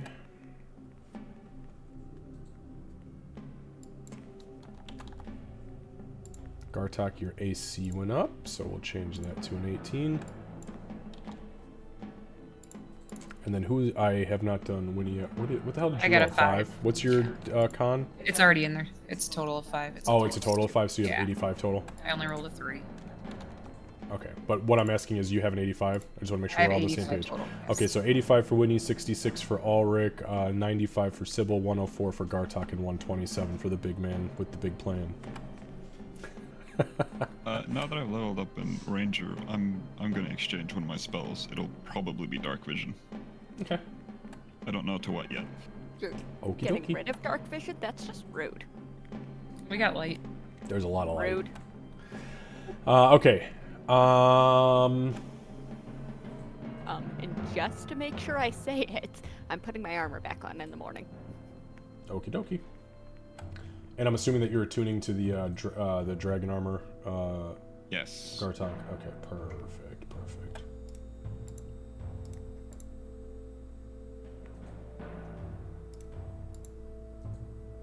All right, yeah, Winnie, I don't need anything else from you because this is a pretty easy level for you.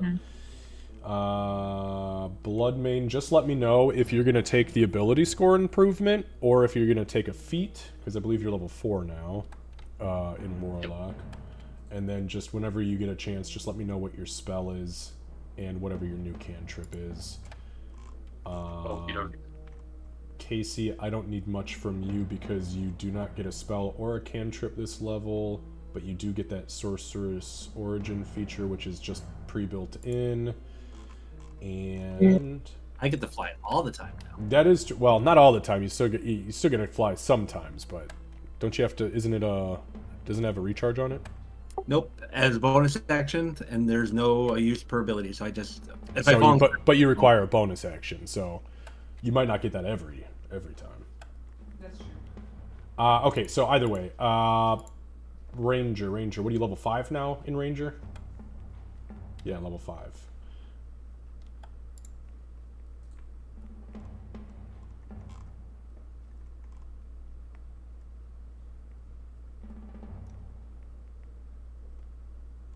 Okay, cool. That's all I needed to know. And once you level, just make sure that you refresh your page, because a lot of times it won't take immediately.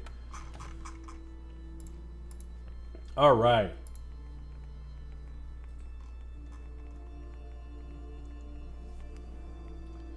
So congratulations to everybody on the level. Yeah.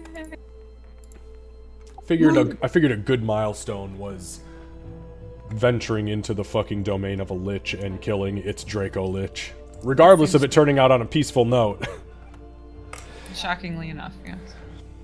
Shockingly, indeed. Wah, wah. Okay, so I'll see myself out, and okay, so yeah, you guys awake in the morning. You feel refreshed. The levels of exhaustion from both Sybil and from Winnie have subsided. Yeah, that's kind of where we're at. What would you guys like to do? So the exhaustion's gone, but I still have the brain injury, I believe, because it was a regenerate. There you go. Yep. So Correct. when we all get up, I'm gonna have her stay in the bed, and then just kind of put my hands around her head and I'll cast regenerate, but I'll sit there like concentrating on it, keeping it in where it needs to be to kind of help that one area.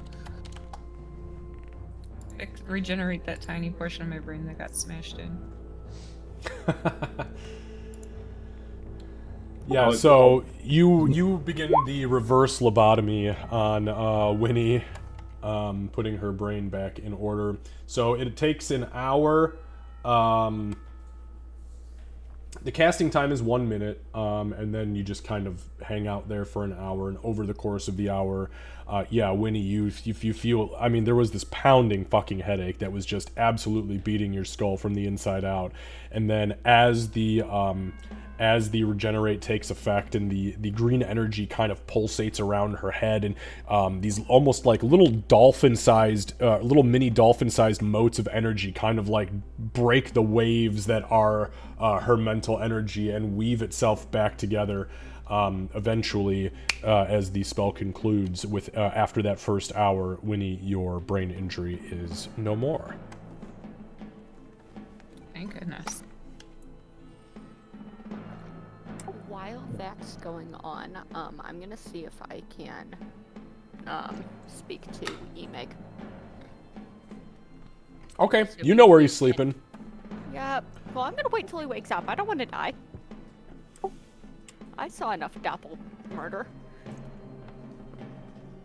I'm sure I'm awake at this point. The other thing we need to do is we really need to set Gartok's arm sooner than later, so probably the first thing we get when we get to the grove, because I can't regenerate that until tomorrow again. So I'm going to have to use a scroll to get us home. I'm figuring we're going to the grove. Or do you want to go back to the tower? Or to, Lagmotion? That's Lagmotion be. Where am I thinking? My brain's done. Maybe it's my turn to have the brain injury. Well, I think probably the Grove. We suffered some huge losses and haven't really had a chance to go back there and truly spend time. I also would like to give, I'd like to increase the size and the durability of it, and we have to be able to provide money and resources to do that. Okay, so Grove will be our destination as soon as we're ready to leave. And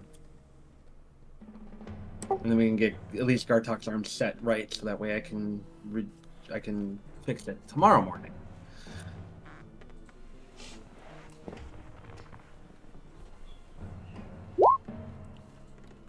All right, Sybil, you enter the room that Bloodmane is in. He's, I'm assuming, on the floor, probably reading through his tome.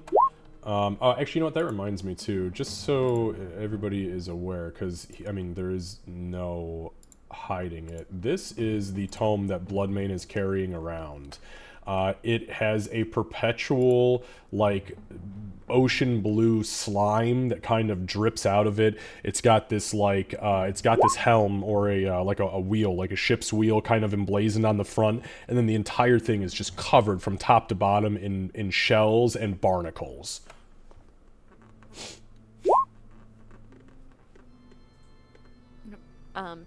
That's very cool. Ew. Yeah, definitely ew. Yeah. Calamari is its name, by the way. I'm just kidding.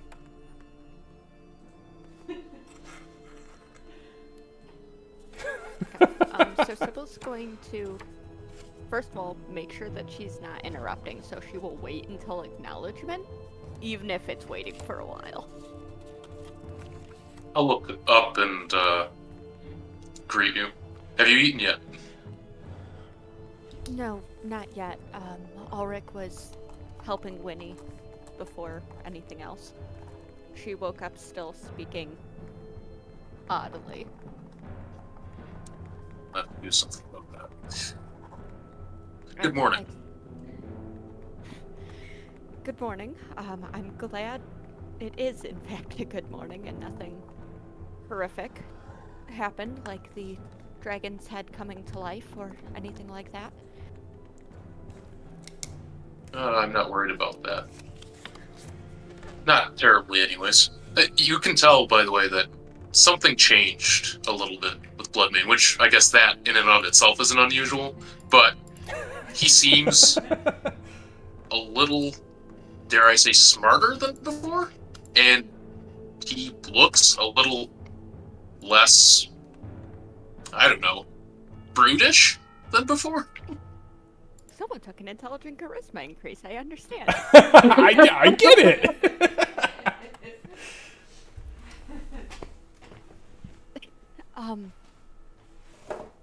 It looks like you're in the middle of something, so if now's not the time, I understand, but I was hoping I might be able to have a few words with you at some point. You can have as many words with me as you'd like.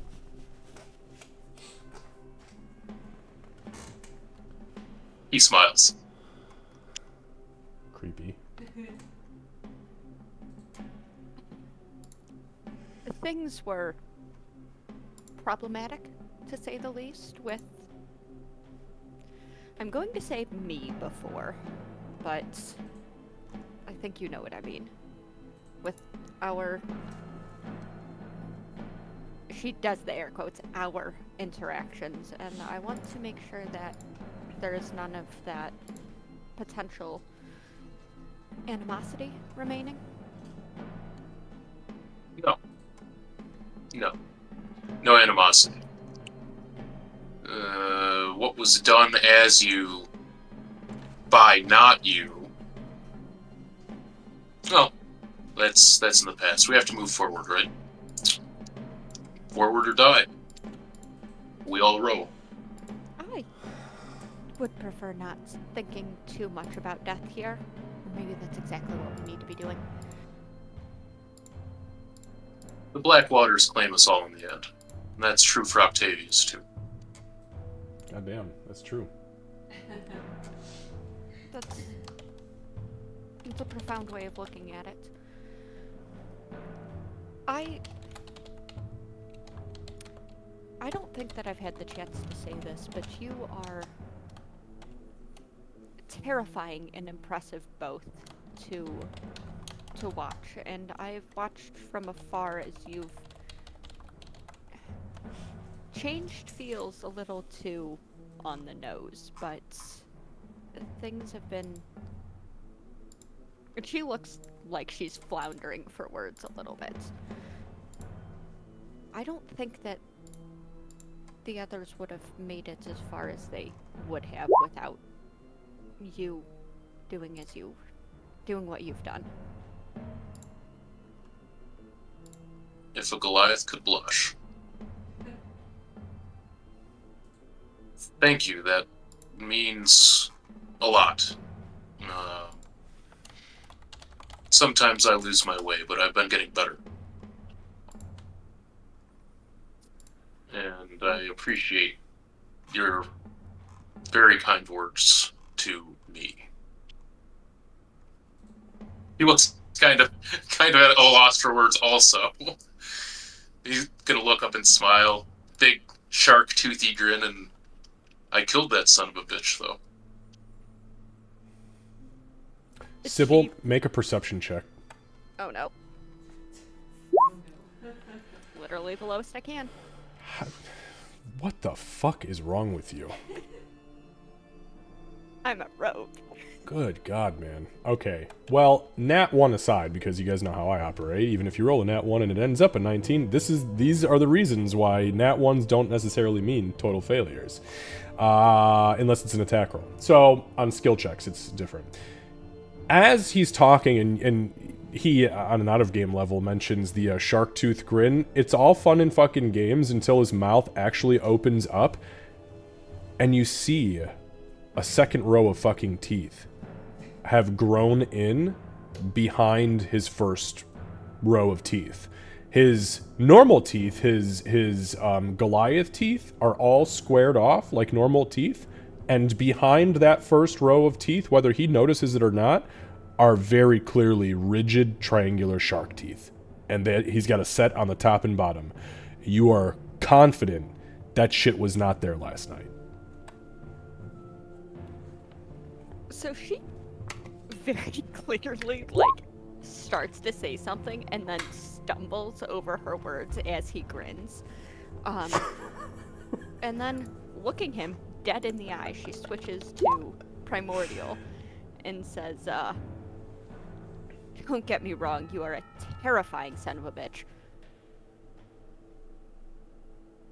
I don't remember a whole lot of my mother, but that may be true.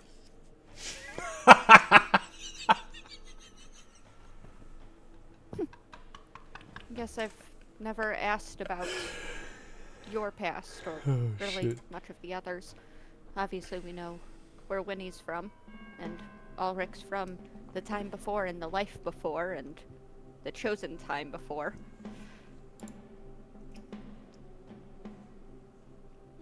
At some point, when the world is not being actively broken, we should all speak and just think of times less horrific. I think I would like that. I'll answer that in Primordial. It's not great Primordial, but it's there. And she'll smile and then go back to commentate, but for now you should probably get some food too. The fight yesterday. I have another bit of a story to tell. When this is all done, we're going to put on the most fantastic production. I like productions. Oh wait, you mean like a play? Parts of it. Nothing Think of can it stop as us now. Weaving a story in a way that everyone can understand and remember. If I'm not acting as myself, make sure to get someone who's very handsome and very strong. I'm not sure anyone could do this party justice. But you know the masks with the different eyes. Draconic, goat-like, lizardy, shark-like. Those are going to sell. And then she's gonna turn and leave. Murdered. To go and hopefully get food. And then if Bloodmane does follow, when we are all eating and getting breakfast before we go elsewhere, she is going to inspiring leader, and she is going to try and turn the Dracolich fight into an absolute epic. There was no way there was any doubt that the party was in any danger kind of story. She absolutely does not put herself in this at all. Gartok tries to clap but realizes he can't because one of his arms can't. But everyone's going to get 13, I believe. Hang on, it might be more than that. No, 15 temp HP.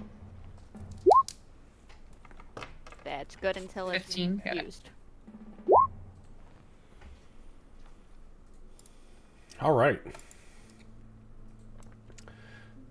So, you guys all find yourselves back together, munching on the necessary amount of rations that is required to sustain you for another bleak 24-hour period.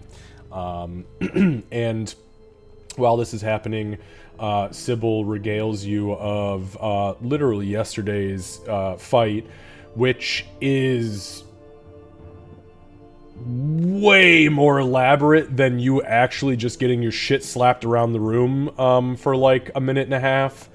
And at the tail end of it, you guys actually feel like, damn, we did do good. Even though it was pretty heavily embellished on, you done good. You did it. You killed a fucking Dracolich. Like, that's not an easy feat. And she makes you realize over and over just how dangerous this thing was by referencing things like the crone, like the demon under the water, like the dragons and the hobgoblins you faced in the past, like the hags. You know, whole covens of hags couldn't even stand a fucking candle flame worth of energy against the might of what was this Dracolich. And at the end of it, yeah, you guys all feel pretty fucking pumped up, so it's good. Okay, so what would you guys like to do? Gartok, after the speech, is gonna go look for Octavius for lesson 2 that he was promised. Okay, so you go downstairs and Octavius is up milling about. He's putting shit back together. He's actually, like, you see that there are, like, mops and brooms that are acting by themselves, kind of floating in his room, sweeping the floor, mopping. There's, like, a dustpan and broom that's, like, sweeping up things that were busted because of the fucking lightning breath from the dragon and, you know, your guys' stuff. But he kind of looks up at you as you enter and he goes, Ah, good morning. Can I help you with something, Mr. Gartok? Can teach more, please. he looks kind of confused for a minute and then his eyes kind of go wide. Oh, yeah. Yeah, that's right. Okay, lesson 2. And he stands up abruptly and kind of puts the rag on the ground and he puts his finger in his chin. Gartok immediately, like, sits down and pays very close attention. Lesson Like a 2. piece of the bone left and has like his claw just, like in it, as if he's gonna take notes. Lesson 2. Lesson 2. He kind of walks over to you, and he yanks the piece of bone off of your finger, and he looks kind of inside of it, and he holds it open to you, so that you can see like the blank interior, and he says, Every beast, no matter the type, regardless of how strong and powerful and dense its exterior might be, still has a soft, pliable interior. And this lesson, Mr. Gartok, is about you. Though you may have a very thick skull and strong, scaly hide and a beautiful suit of blue dragon scale armor now, remember that on the inside is a malleable form. Malleable means like mush, that is ready to be transformed into something as strong as the exterior. So don't let your own hard head limit your ability to grow. See? Gartok nods like furiously as he's repeating the whole thing. And I think there's some marking on the bone, but it's ineligible for anyone. yeah, he like glances down at it, and he doesn't even try. He just he kind of pushes the bone back into your chest, kind of pokes you a little bit, and kind of hands it up to you. And he says, there we are. We'll make a dragon tamer of you yet, I promise it, Mr. Gartok. Thank you, teacher. Teacher. Now that's something I haven't been called in a very long time. Right. Be safe out there. Don't die, because if you're dead, I can only teach you things about the dead. But I can bring you back if you want. Don't tell the others, though, okay? Okay. All right. He kind of winks at you. He kind of winks at you and kind of nudges towards the door. I think that's quite enough lessoning for today. You and your friends, you have big things to take care of. He'll kind of nod and start moving it. As he like gets back to the group, he's gonna probably, I don't know, go to either Ulrich or Winnie. Even Sybil probably. Bloodmane too, actually. Bloodmane's smarter than him in his opinion, so he'll go to like all of them and be like, "What does regardless mean?" And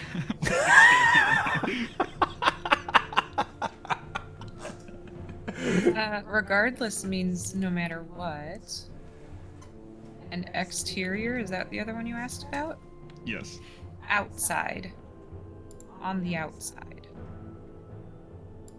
Yeah, so he like literally mentally notes and repeats it and then replaces the phrase where every time he says, instead of saying regardless, as he says the whole thing. So he'll go every beast no matter. Every beast, no matter the type. Otherwise, no matter how strong and power and dense its outside might be, still has soft interior. He'll also ask what pliable means as he like repeats it and just remembers that word. Movable. I guess movable or changeable? Soft, movable interior.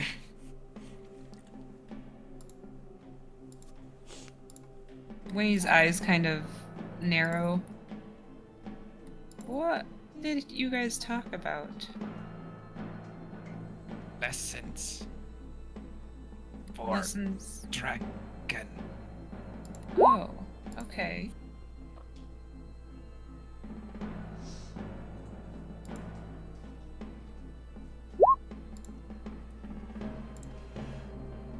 Okay, so I think now is a good time, unless you all have more you want to do here.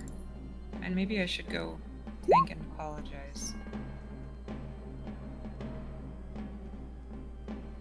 I was going to suggest that we at least say, give farewells to Octavius before we leave.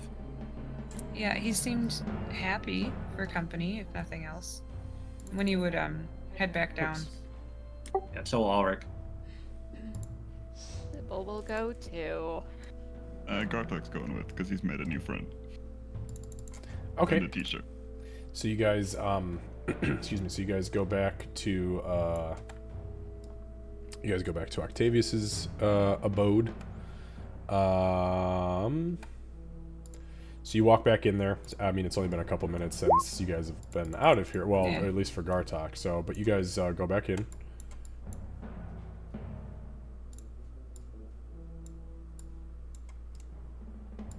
I know you guys have all sorts of crazy shit on you, but I'm not going to change all that just for conversation. Thank you. Yeah. Okay, so he's Octavius is in here. He kind of sees you guys come in, and he's like, Oh, well, the whole gang's back. My goodness. I take it you all slept quite well. Yes, I wanted to just apologize. I was not exactly myself when we met, but I did. Hey, they fixed your eyes. Yeah. I did want to say sorry though, for my slowness in being upfront about things. But I do truly appreciate your assistance, and I do remember everything you said. So we will do what we can to make sure that you are the one who gets to properly see off the dead. Good. That's what I'd like to hear. Well, hopefully you all survive long enough to make my dream a reality. Fingers crossed. Well, if you don't, I've got bigger fish to fry. Like the World Breaker, the biggest fish in existence. I don't think it's a fish. I don't know. Never actually saw it. It's the fish with the biggest feet I've ever seen, if that's the case. Oh, I've heard it's quite large. Indeed. You know they buried it in a mountain. Makes sense.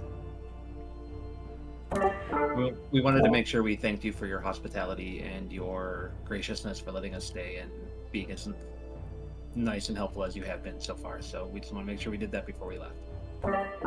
Wonderful. Well then, your lies are forgiven. Your theft is noted. And obviously if you need anything from me in the future, you let me know. After all, I do owe you at least a bit of gratitude for you breaking me out of that husk. The other husk, not this husk. The same goes. If you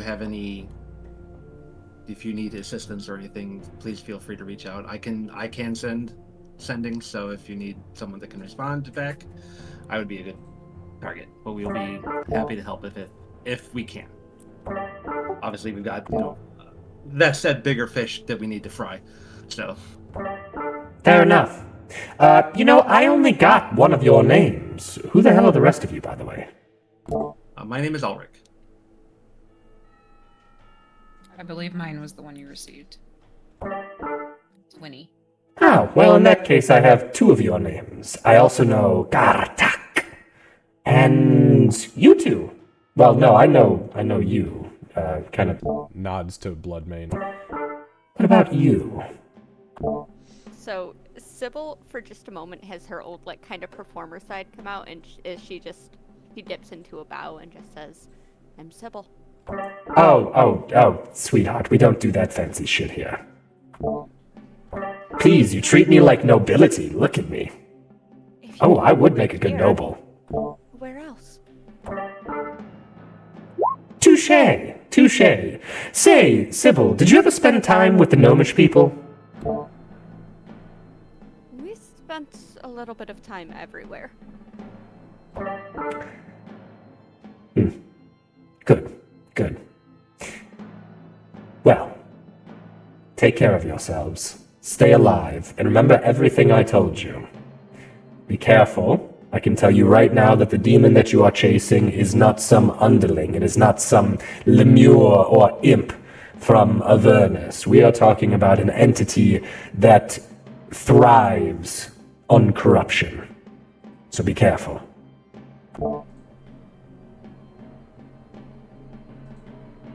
Okay. Thank you again. You're welcome. Kevin, very quick question because I think I missed it. What color is this crystal? I didn't want to interrupt roleplay earlier to ask, but I have just blank pulsing binding crystal. They've all been pink. Okay, thank you.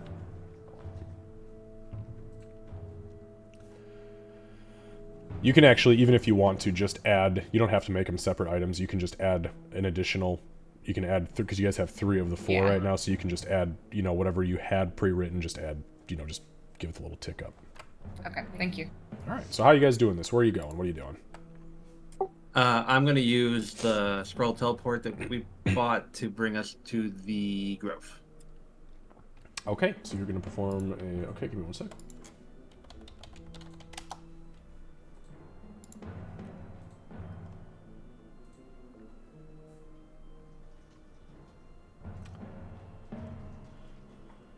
Hey, perfect. And you know what's even better is that the Grove has a permanent circle there. So you guys are guaranteed success because you have been there. All right. Goodbye, teacher.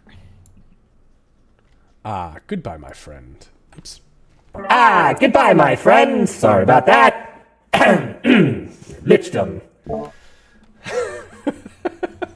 He just dropped a few octaves down.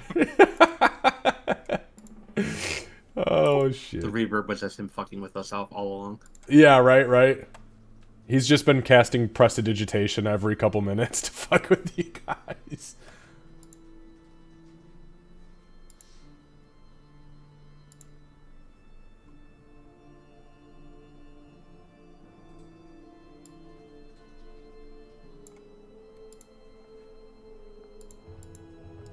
Hey, you guys remember this place? No. Oh yeah, you've never been here before. Welcome to the Grove. Welcome to the Grove. So the teleport spell takes 10 minutes, right, to cast? Nope, it's instantaneous. It's 1 action. Okay. Teleportation circle takes 10 minutes. He's actually casting like... actually, you know what? That's a good question. Casey, was that an actual teleport scroll or a teleportation circle? Teleport scroll. Teleport. So it's literally 6 seconds. He reads from it real quick, creates these sigils, and as the sigils begin to kind of bend in front of you guys, you see what appears to be like a tunnel of blue energy. And as he systematically goes around to the group and touches each one of you, your bodies kind of become translucent, and with a quick you kind of lurch forward immediately to the circle that you're about to land on. Was there something you were trying to do, though, Sybil? I will wait and not do anything that's gonna risk scroll getting messed up. Oh, come on. You're no fun. I thought all we did here was take risks. It's a long walk. Maybe dapple me.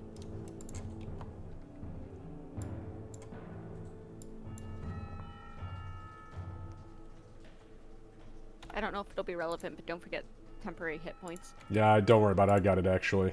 My dumbass clicked on the wrong thing. I copy and pasted the wrong updated characters. There's a lot of versions of us. You have no fucking idea. Every map you've been to, I have just left those assholes behind. I usually do too.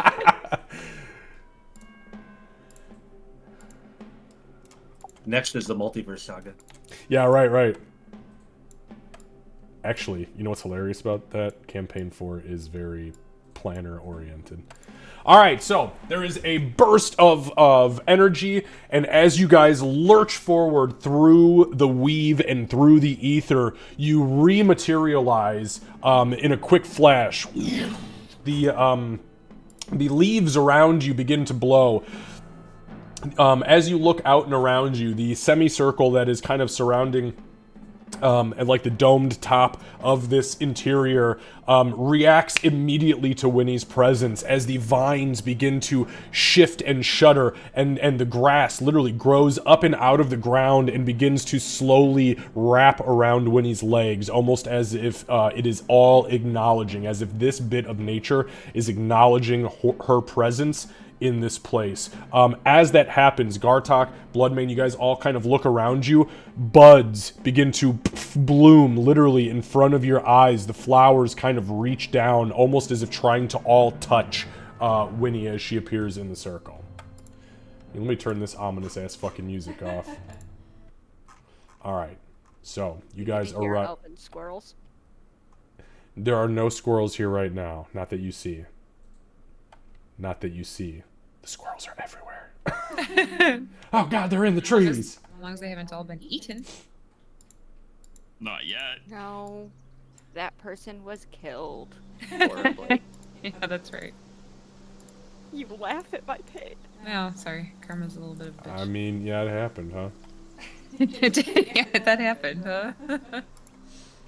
All right, so for the first time in weeks, you guys find yourself in not only in a place of power, but in a place of peace as you arrive in the grove. The entities around you are flowers. It's very floral in nature.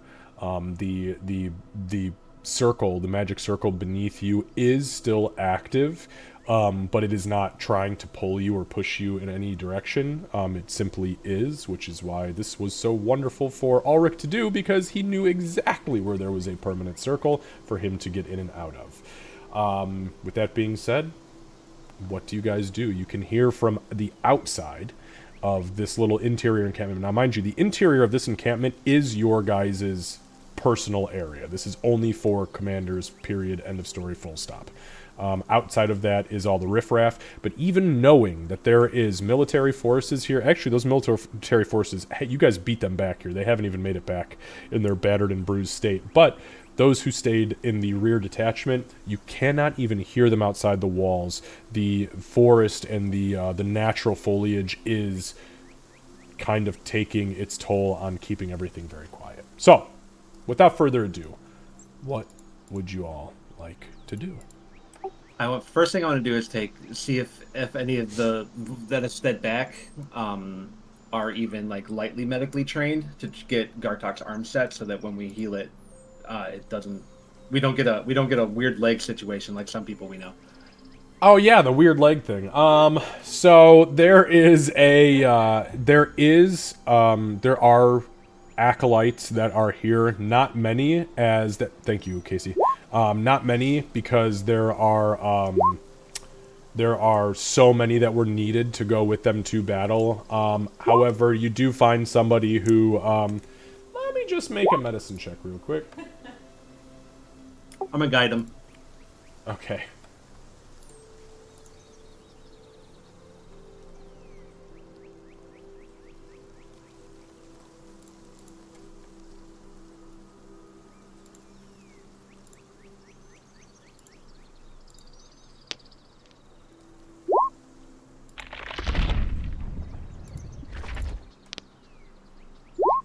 Okay, so 15 with the bonus that they have, since these are just custom rolls. Easy. They take his arm, Gartok. There's like a really loud shift, almost like a. It sounds like a suction, but it's happening like inside of like meat. That's disgusting, but that's what happens as they have to kind of bust your arm a little bit to reset it as it sat all overnight.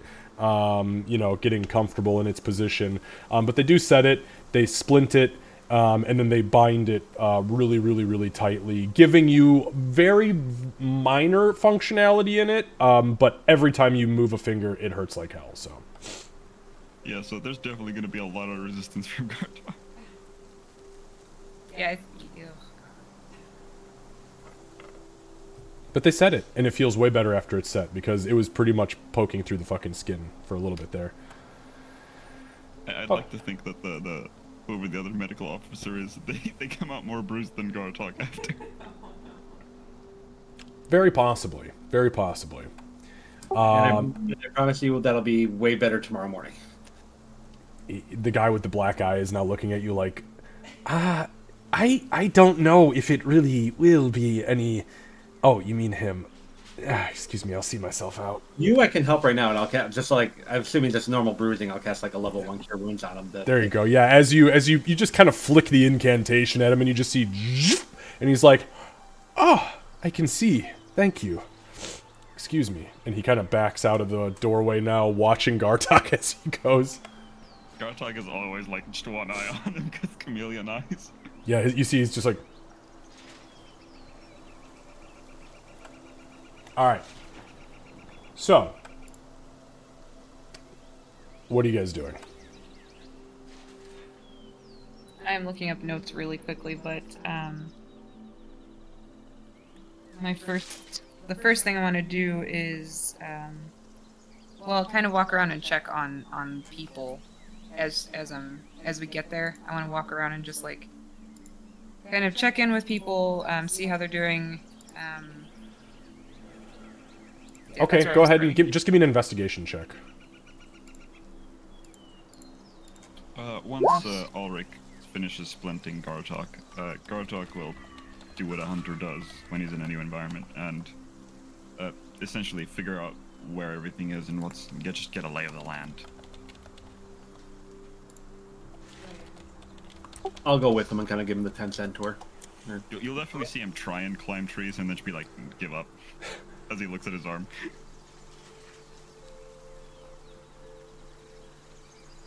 All right, so Gartok, essentially the way this place works is that you've got the little summoning circle here, which is inside of a domed, like living, it's like a domed living, I don't even know what to call it, hut, for very, very lack of better terminology.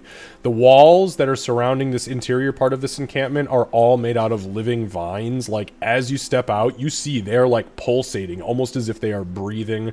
There is a perpetual growth of flowers that quickly, I mean, very, very quickly run through their life cycle, and it's perpetual. I mean, it just continues over and over and over. You'll see a flower bud, bloom, wilt, falls off, dies, and within seconds, boom, another bud has taken its place, and it just rinses and repeats the cycle. The wilting and dying pieces of flower and vegetation hit the ground, and you see the grass writhes under the feeling of something hitting it, reaches up and absorbs it down into the ground. This entire place, to you, feels alive. Everything is living. Actively living. Down here, there is a little meeting area, which I see Bloodmane has already taken to for food stuff. And there are some battlements over here, very rudimentary, but it looks like that you could climb up them and probably fire over the walls. On the outside are tents that are that look like they were at one point in time like tents for guardsmen. But those guardsmen are not currently here. With my terrible investigation roll, I'm assuming I don't really notice anything, but I would be looking for Falcon. Okay.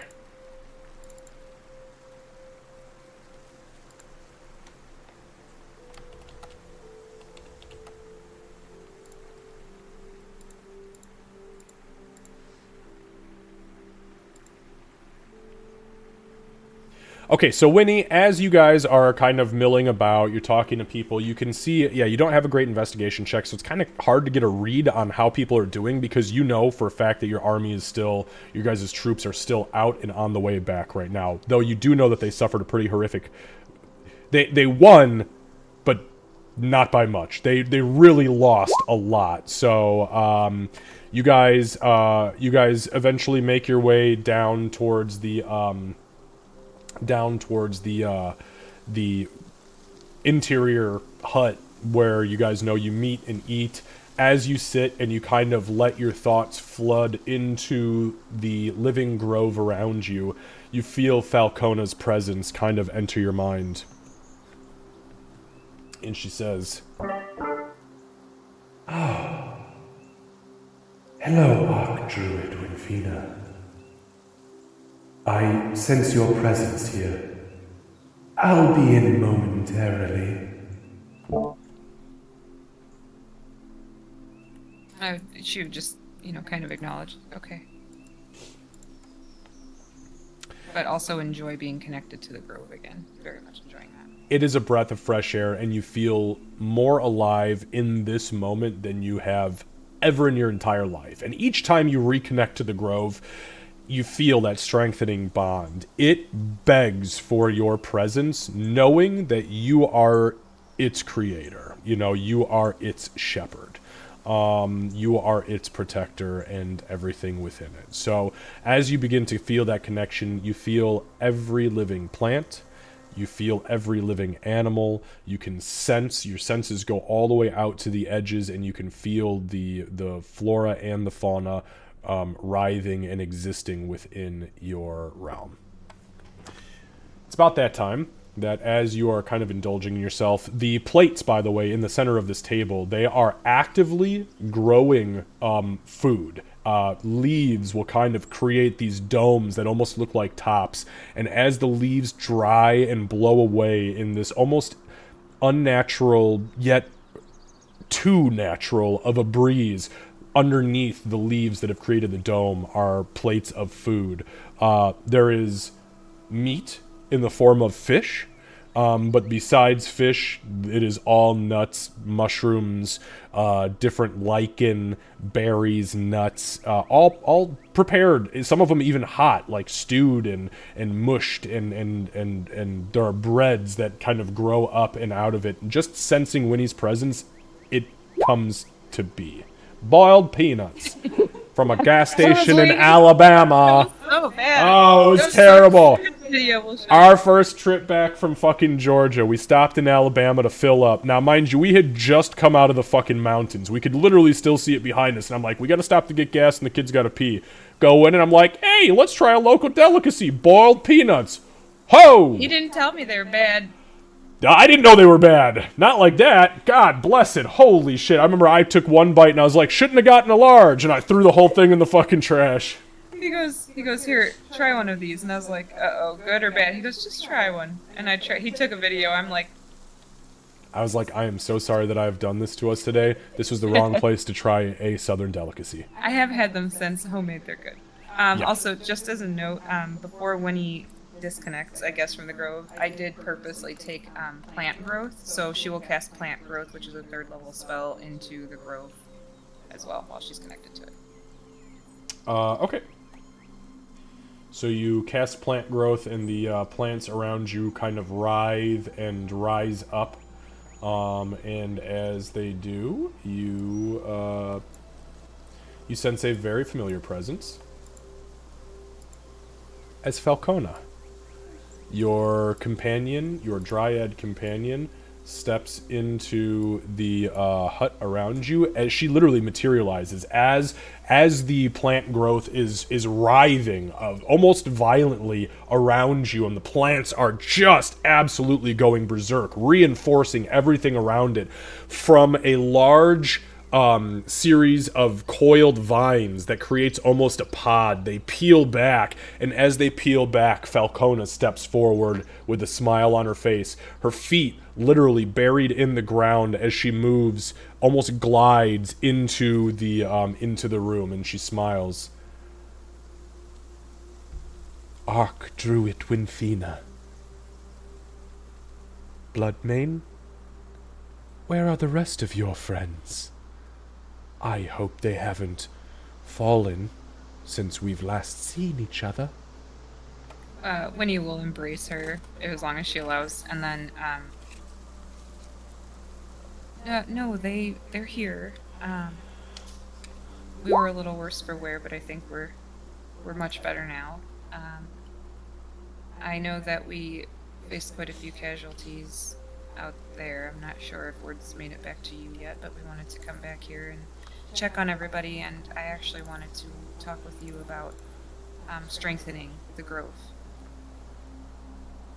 Archdruid, I've sensed the passing of many spirits into their own realms from the battle that your troops had to partake in. And I understand your want to strengthen, but I fear we are in terrible danger with where we are right now. I've spoken to the Blue Jays, sent them to scout for us. I fear that we are currently within 6 to maybe 10 day cycles before the World Breaker arrives at our doorstep.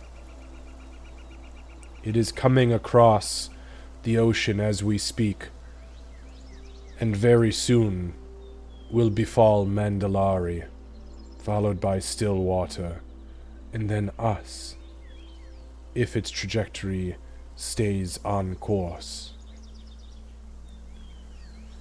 I've reached out to my contacts in the Feywild, and I believe I have a resolution. But I need you to keep an open mind, and know that it is dangerous. Okay. There is a ritual spoken only by Archdruids. Archdruids who know that their groves are in imminent danger. Archdruids who know that their power and their people alone are incapable of protecting what they have grown from nature itself. There is a ritual that will allow you, if performed correctly, to shift through the plains, the entirety of the grove and all who reside within it, to the Feywild. This could potentially be temporary or permanent, should you see fit. But we cannot stay on the prime material any longer, Archdruid. For when the World Breaker arrives at our doorstep, even with a strengthening ritual, we will not be able to withstand what it brings with it. I'm confident of that. I've seen through the eyes of the birds and the beasts. I see the sea of hate that follows in this thing's wake. We need to act, and we need to act quickly.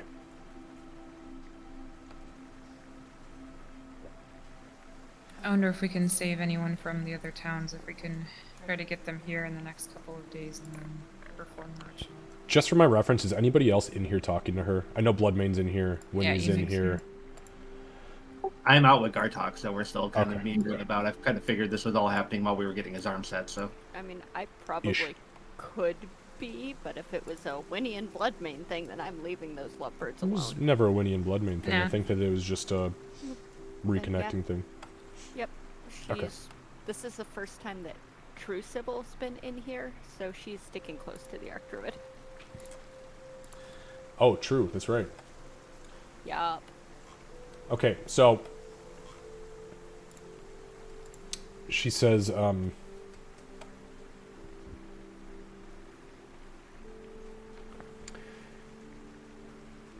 I know the words to the ritual, as I've had a conversation with your grandfather while you were away. He and the Archdruid of the Circle of Webs have shared their knowledge with me. And I have the words ready to teach you. However, we are going to need a very crucial component. And the crucial component is where the danger steps in with this bit. You need the still beating heart of a creature born of corruption that currently resides within the Feywild. Yeah, that tracks. The purification process is what will allow you to manifest the shifting of planes energy that will get us to the Feywild and the grove itself. Good news, however, as I believe you can... For some reason, she looks at Bloodmane. What do you call it? Double dip? And she looks back over at Winnie. This bitch is awkward as fuck. She's hot, but she's weird. Looks back over at Winnie. You may be able to double dip your tasks. I apologize for intruding upon your mind, but when you connect with the Grove, I cannot unhear the whispers in your mind. And the demon you're looking for, Archdruid, does not reside in the Hells. It exists in a pocket dimension between the 7th layer of Hell and the Feywild, and it is corrupting everything that it touches.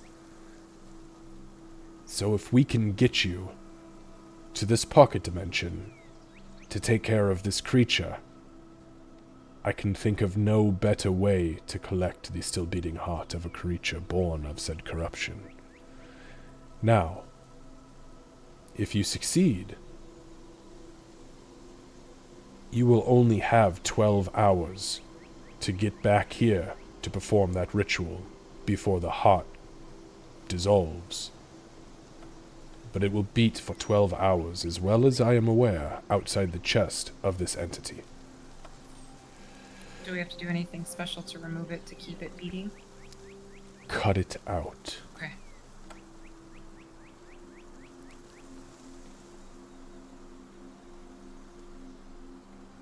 Okay. Now, unfortunately, I am not skilled at planar travel as far as the greater realm of existence is concerned. But if you can find somebody to teleport you, you may be in good standing. Unfortunately, I don't know anything more about this entity than you do, as right now we share thoughts.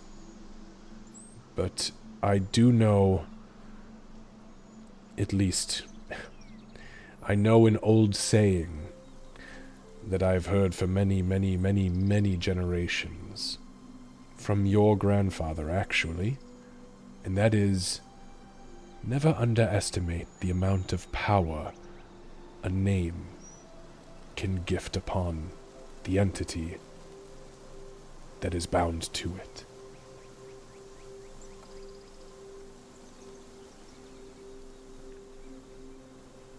When he just, she's nodding and just kind of thinking. Seems like the safest thing we can do. Obviously, I'll make sure everybody's on board. We need to go after him regardless. Understood. If you'll excuse me. She kind of nods at you. She'll nod. And then, she kind of turns. And as she turns, she kind of walks, like, at the wall, the living wall that is made up, or that is making up the interior of this thing. And as she does so, you guys see her body kind of dissolve with a big burst of energy as she steps into it and goes spectral.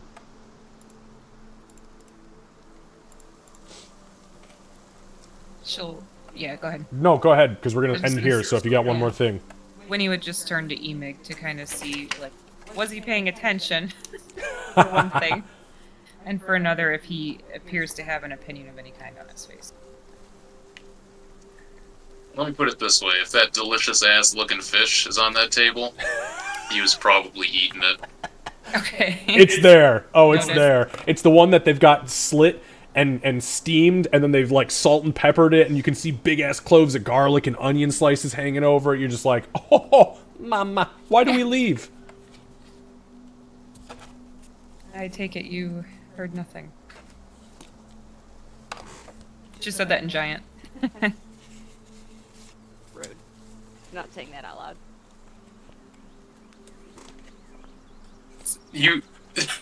You notice too, like Sybil did, that even though he may have been preoccupied, he does seem a little bit sharper than he did before,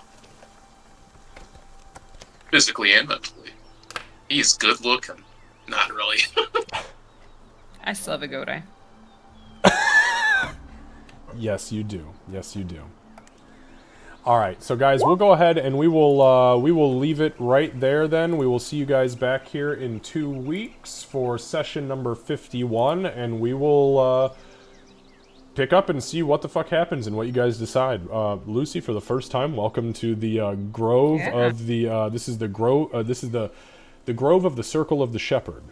So welcome. Winnie created this. Yeah, this Sure place did. is With a awesome. lot of fucking help from the other guys. I think, if I'm not mistaken, this is the... So you guys built the grove on top of the location that you fucked up those minotaurs very early on, didn't you? That's what I thought, because Yep, because it the was grove burned kind of to like earth. ate the walls. That's right, yeah, it was scorched earth, which was Somebody perfect. used a Yes, fireball. Oh, that's I don't right, think- yeah, I remember that fireball. God bless it, Somebody boy. else couldn't think I manage don't to know make that a spell. unicorn circle. Ulrich started the fire. Hey, I don't have fireball. I don't know what you're talking about. That's true. You know who also started the fire? The hobgoblins we were fighting. Two Also fireballs. true. Also Fuck those true. guys. Yeah, they definitely, those guys sucked. All right, guys, we'll catch you on the flip flop. Hopefully, you guys have a fantastic remainder of your weekend and an excellent week at work. And I look forward to seeing you here in just a couple of weeks to continue on the next part of our journey. And congratulations on killing a fucking Dracolich. They are not easy. No, Can't no, wait. it's not. I just want to say I'm so happy you actually chose to use your reaction to attack. I was so worried you were just gonna be like, no, I need that for Stone's endurance. I'm so glad. I've been waiting to do that, and it was fun seeing you, go to work on it. It was pretty badass.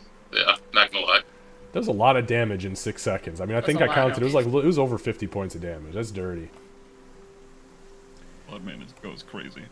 True that. Well, if somebody is gonna keep poisoning me, so I can't Alright, sneak guys. attack, then I'm just gonna use Bloodmane as a weapon, and it'll be fine. You know, I had a debate whether to We're gonna find someone to raid here, y'all. for protection against poison. And we're gonna raid Apperjacks. Nah, more damage. Yep, we're gonna I raid will be Apperjacks. talking My to friends, we will be Mauricio back tonight. about Thank you all for seeing hanging if out. For those of you Aperitif who are gets gonna join us tonight, because I'm we are back for getting sick of Enshrouded my tonight. weapons Nerdy Knots being and I got used against some ass to kick and some things to build. I Fair. think is how that goes. So. It's anti-rogue We're gonna use. go give Apperjack some love for the time being. Again, I thank you all for being here. It's always wonderful to see you guys on our D&D days. Talking with Alright, Octavius guys, in we will lesson see 2 made me get you. an idea. We will see you It's soon. not dragon And taming. goodbye. Dinky. I've got to go. I'll see some of you guys tomorrow, some of you in 2 weeks, and they'll be fun regardless. Kind of weird. See ya. Weird flex. Yeah. Yep, I gotta All right, thanks, Kat.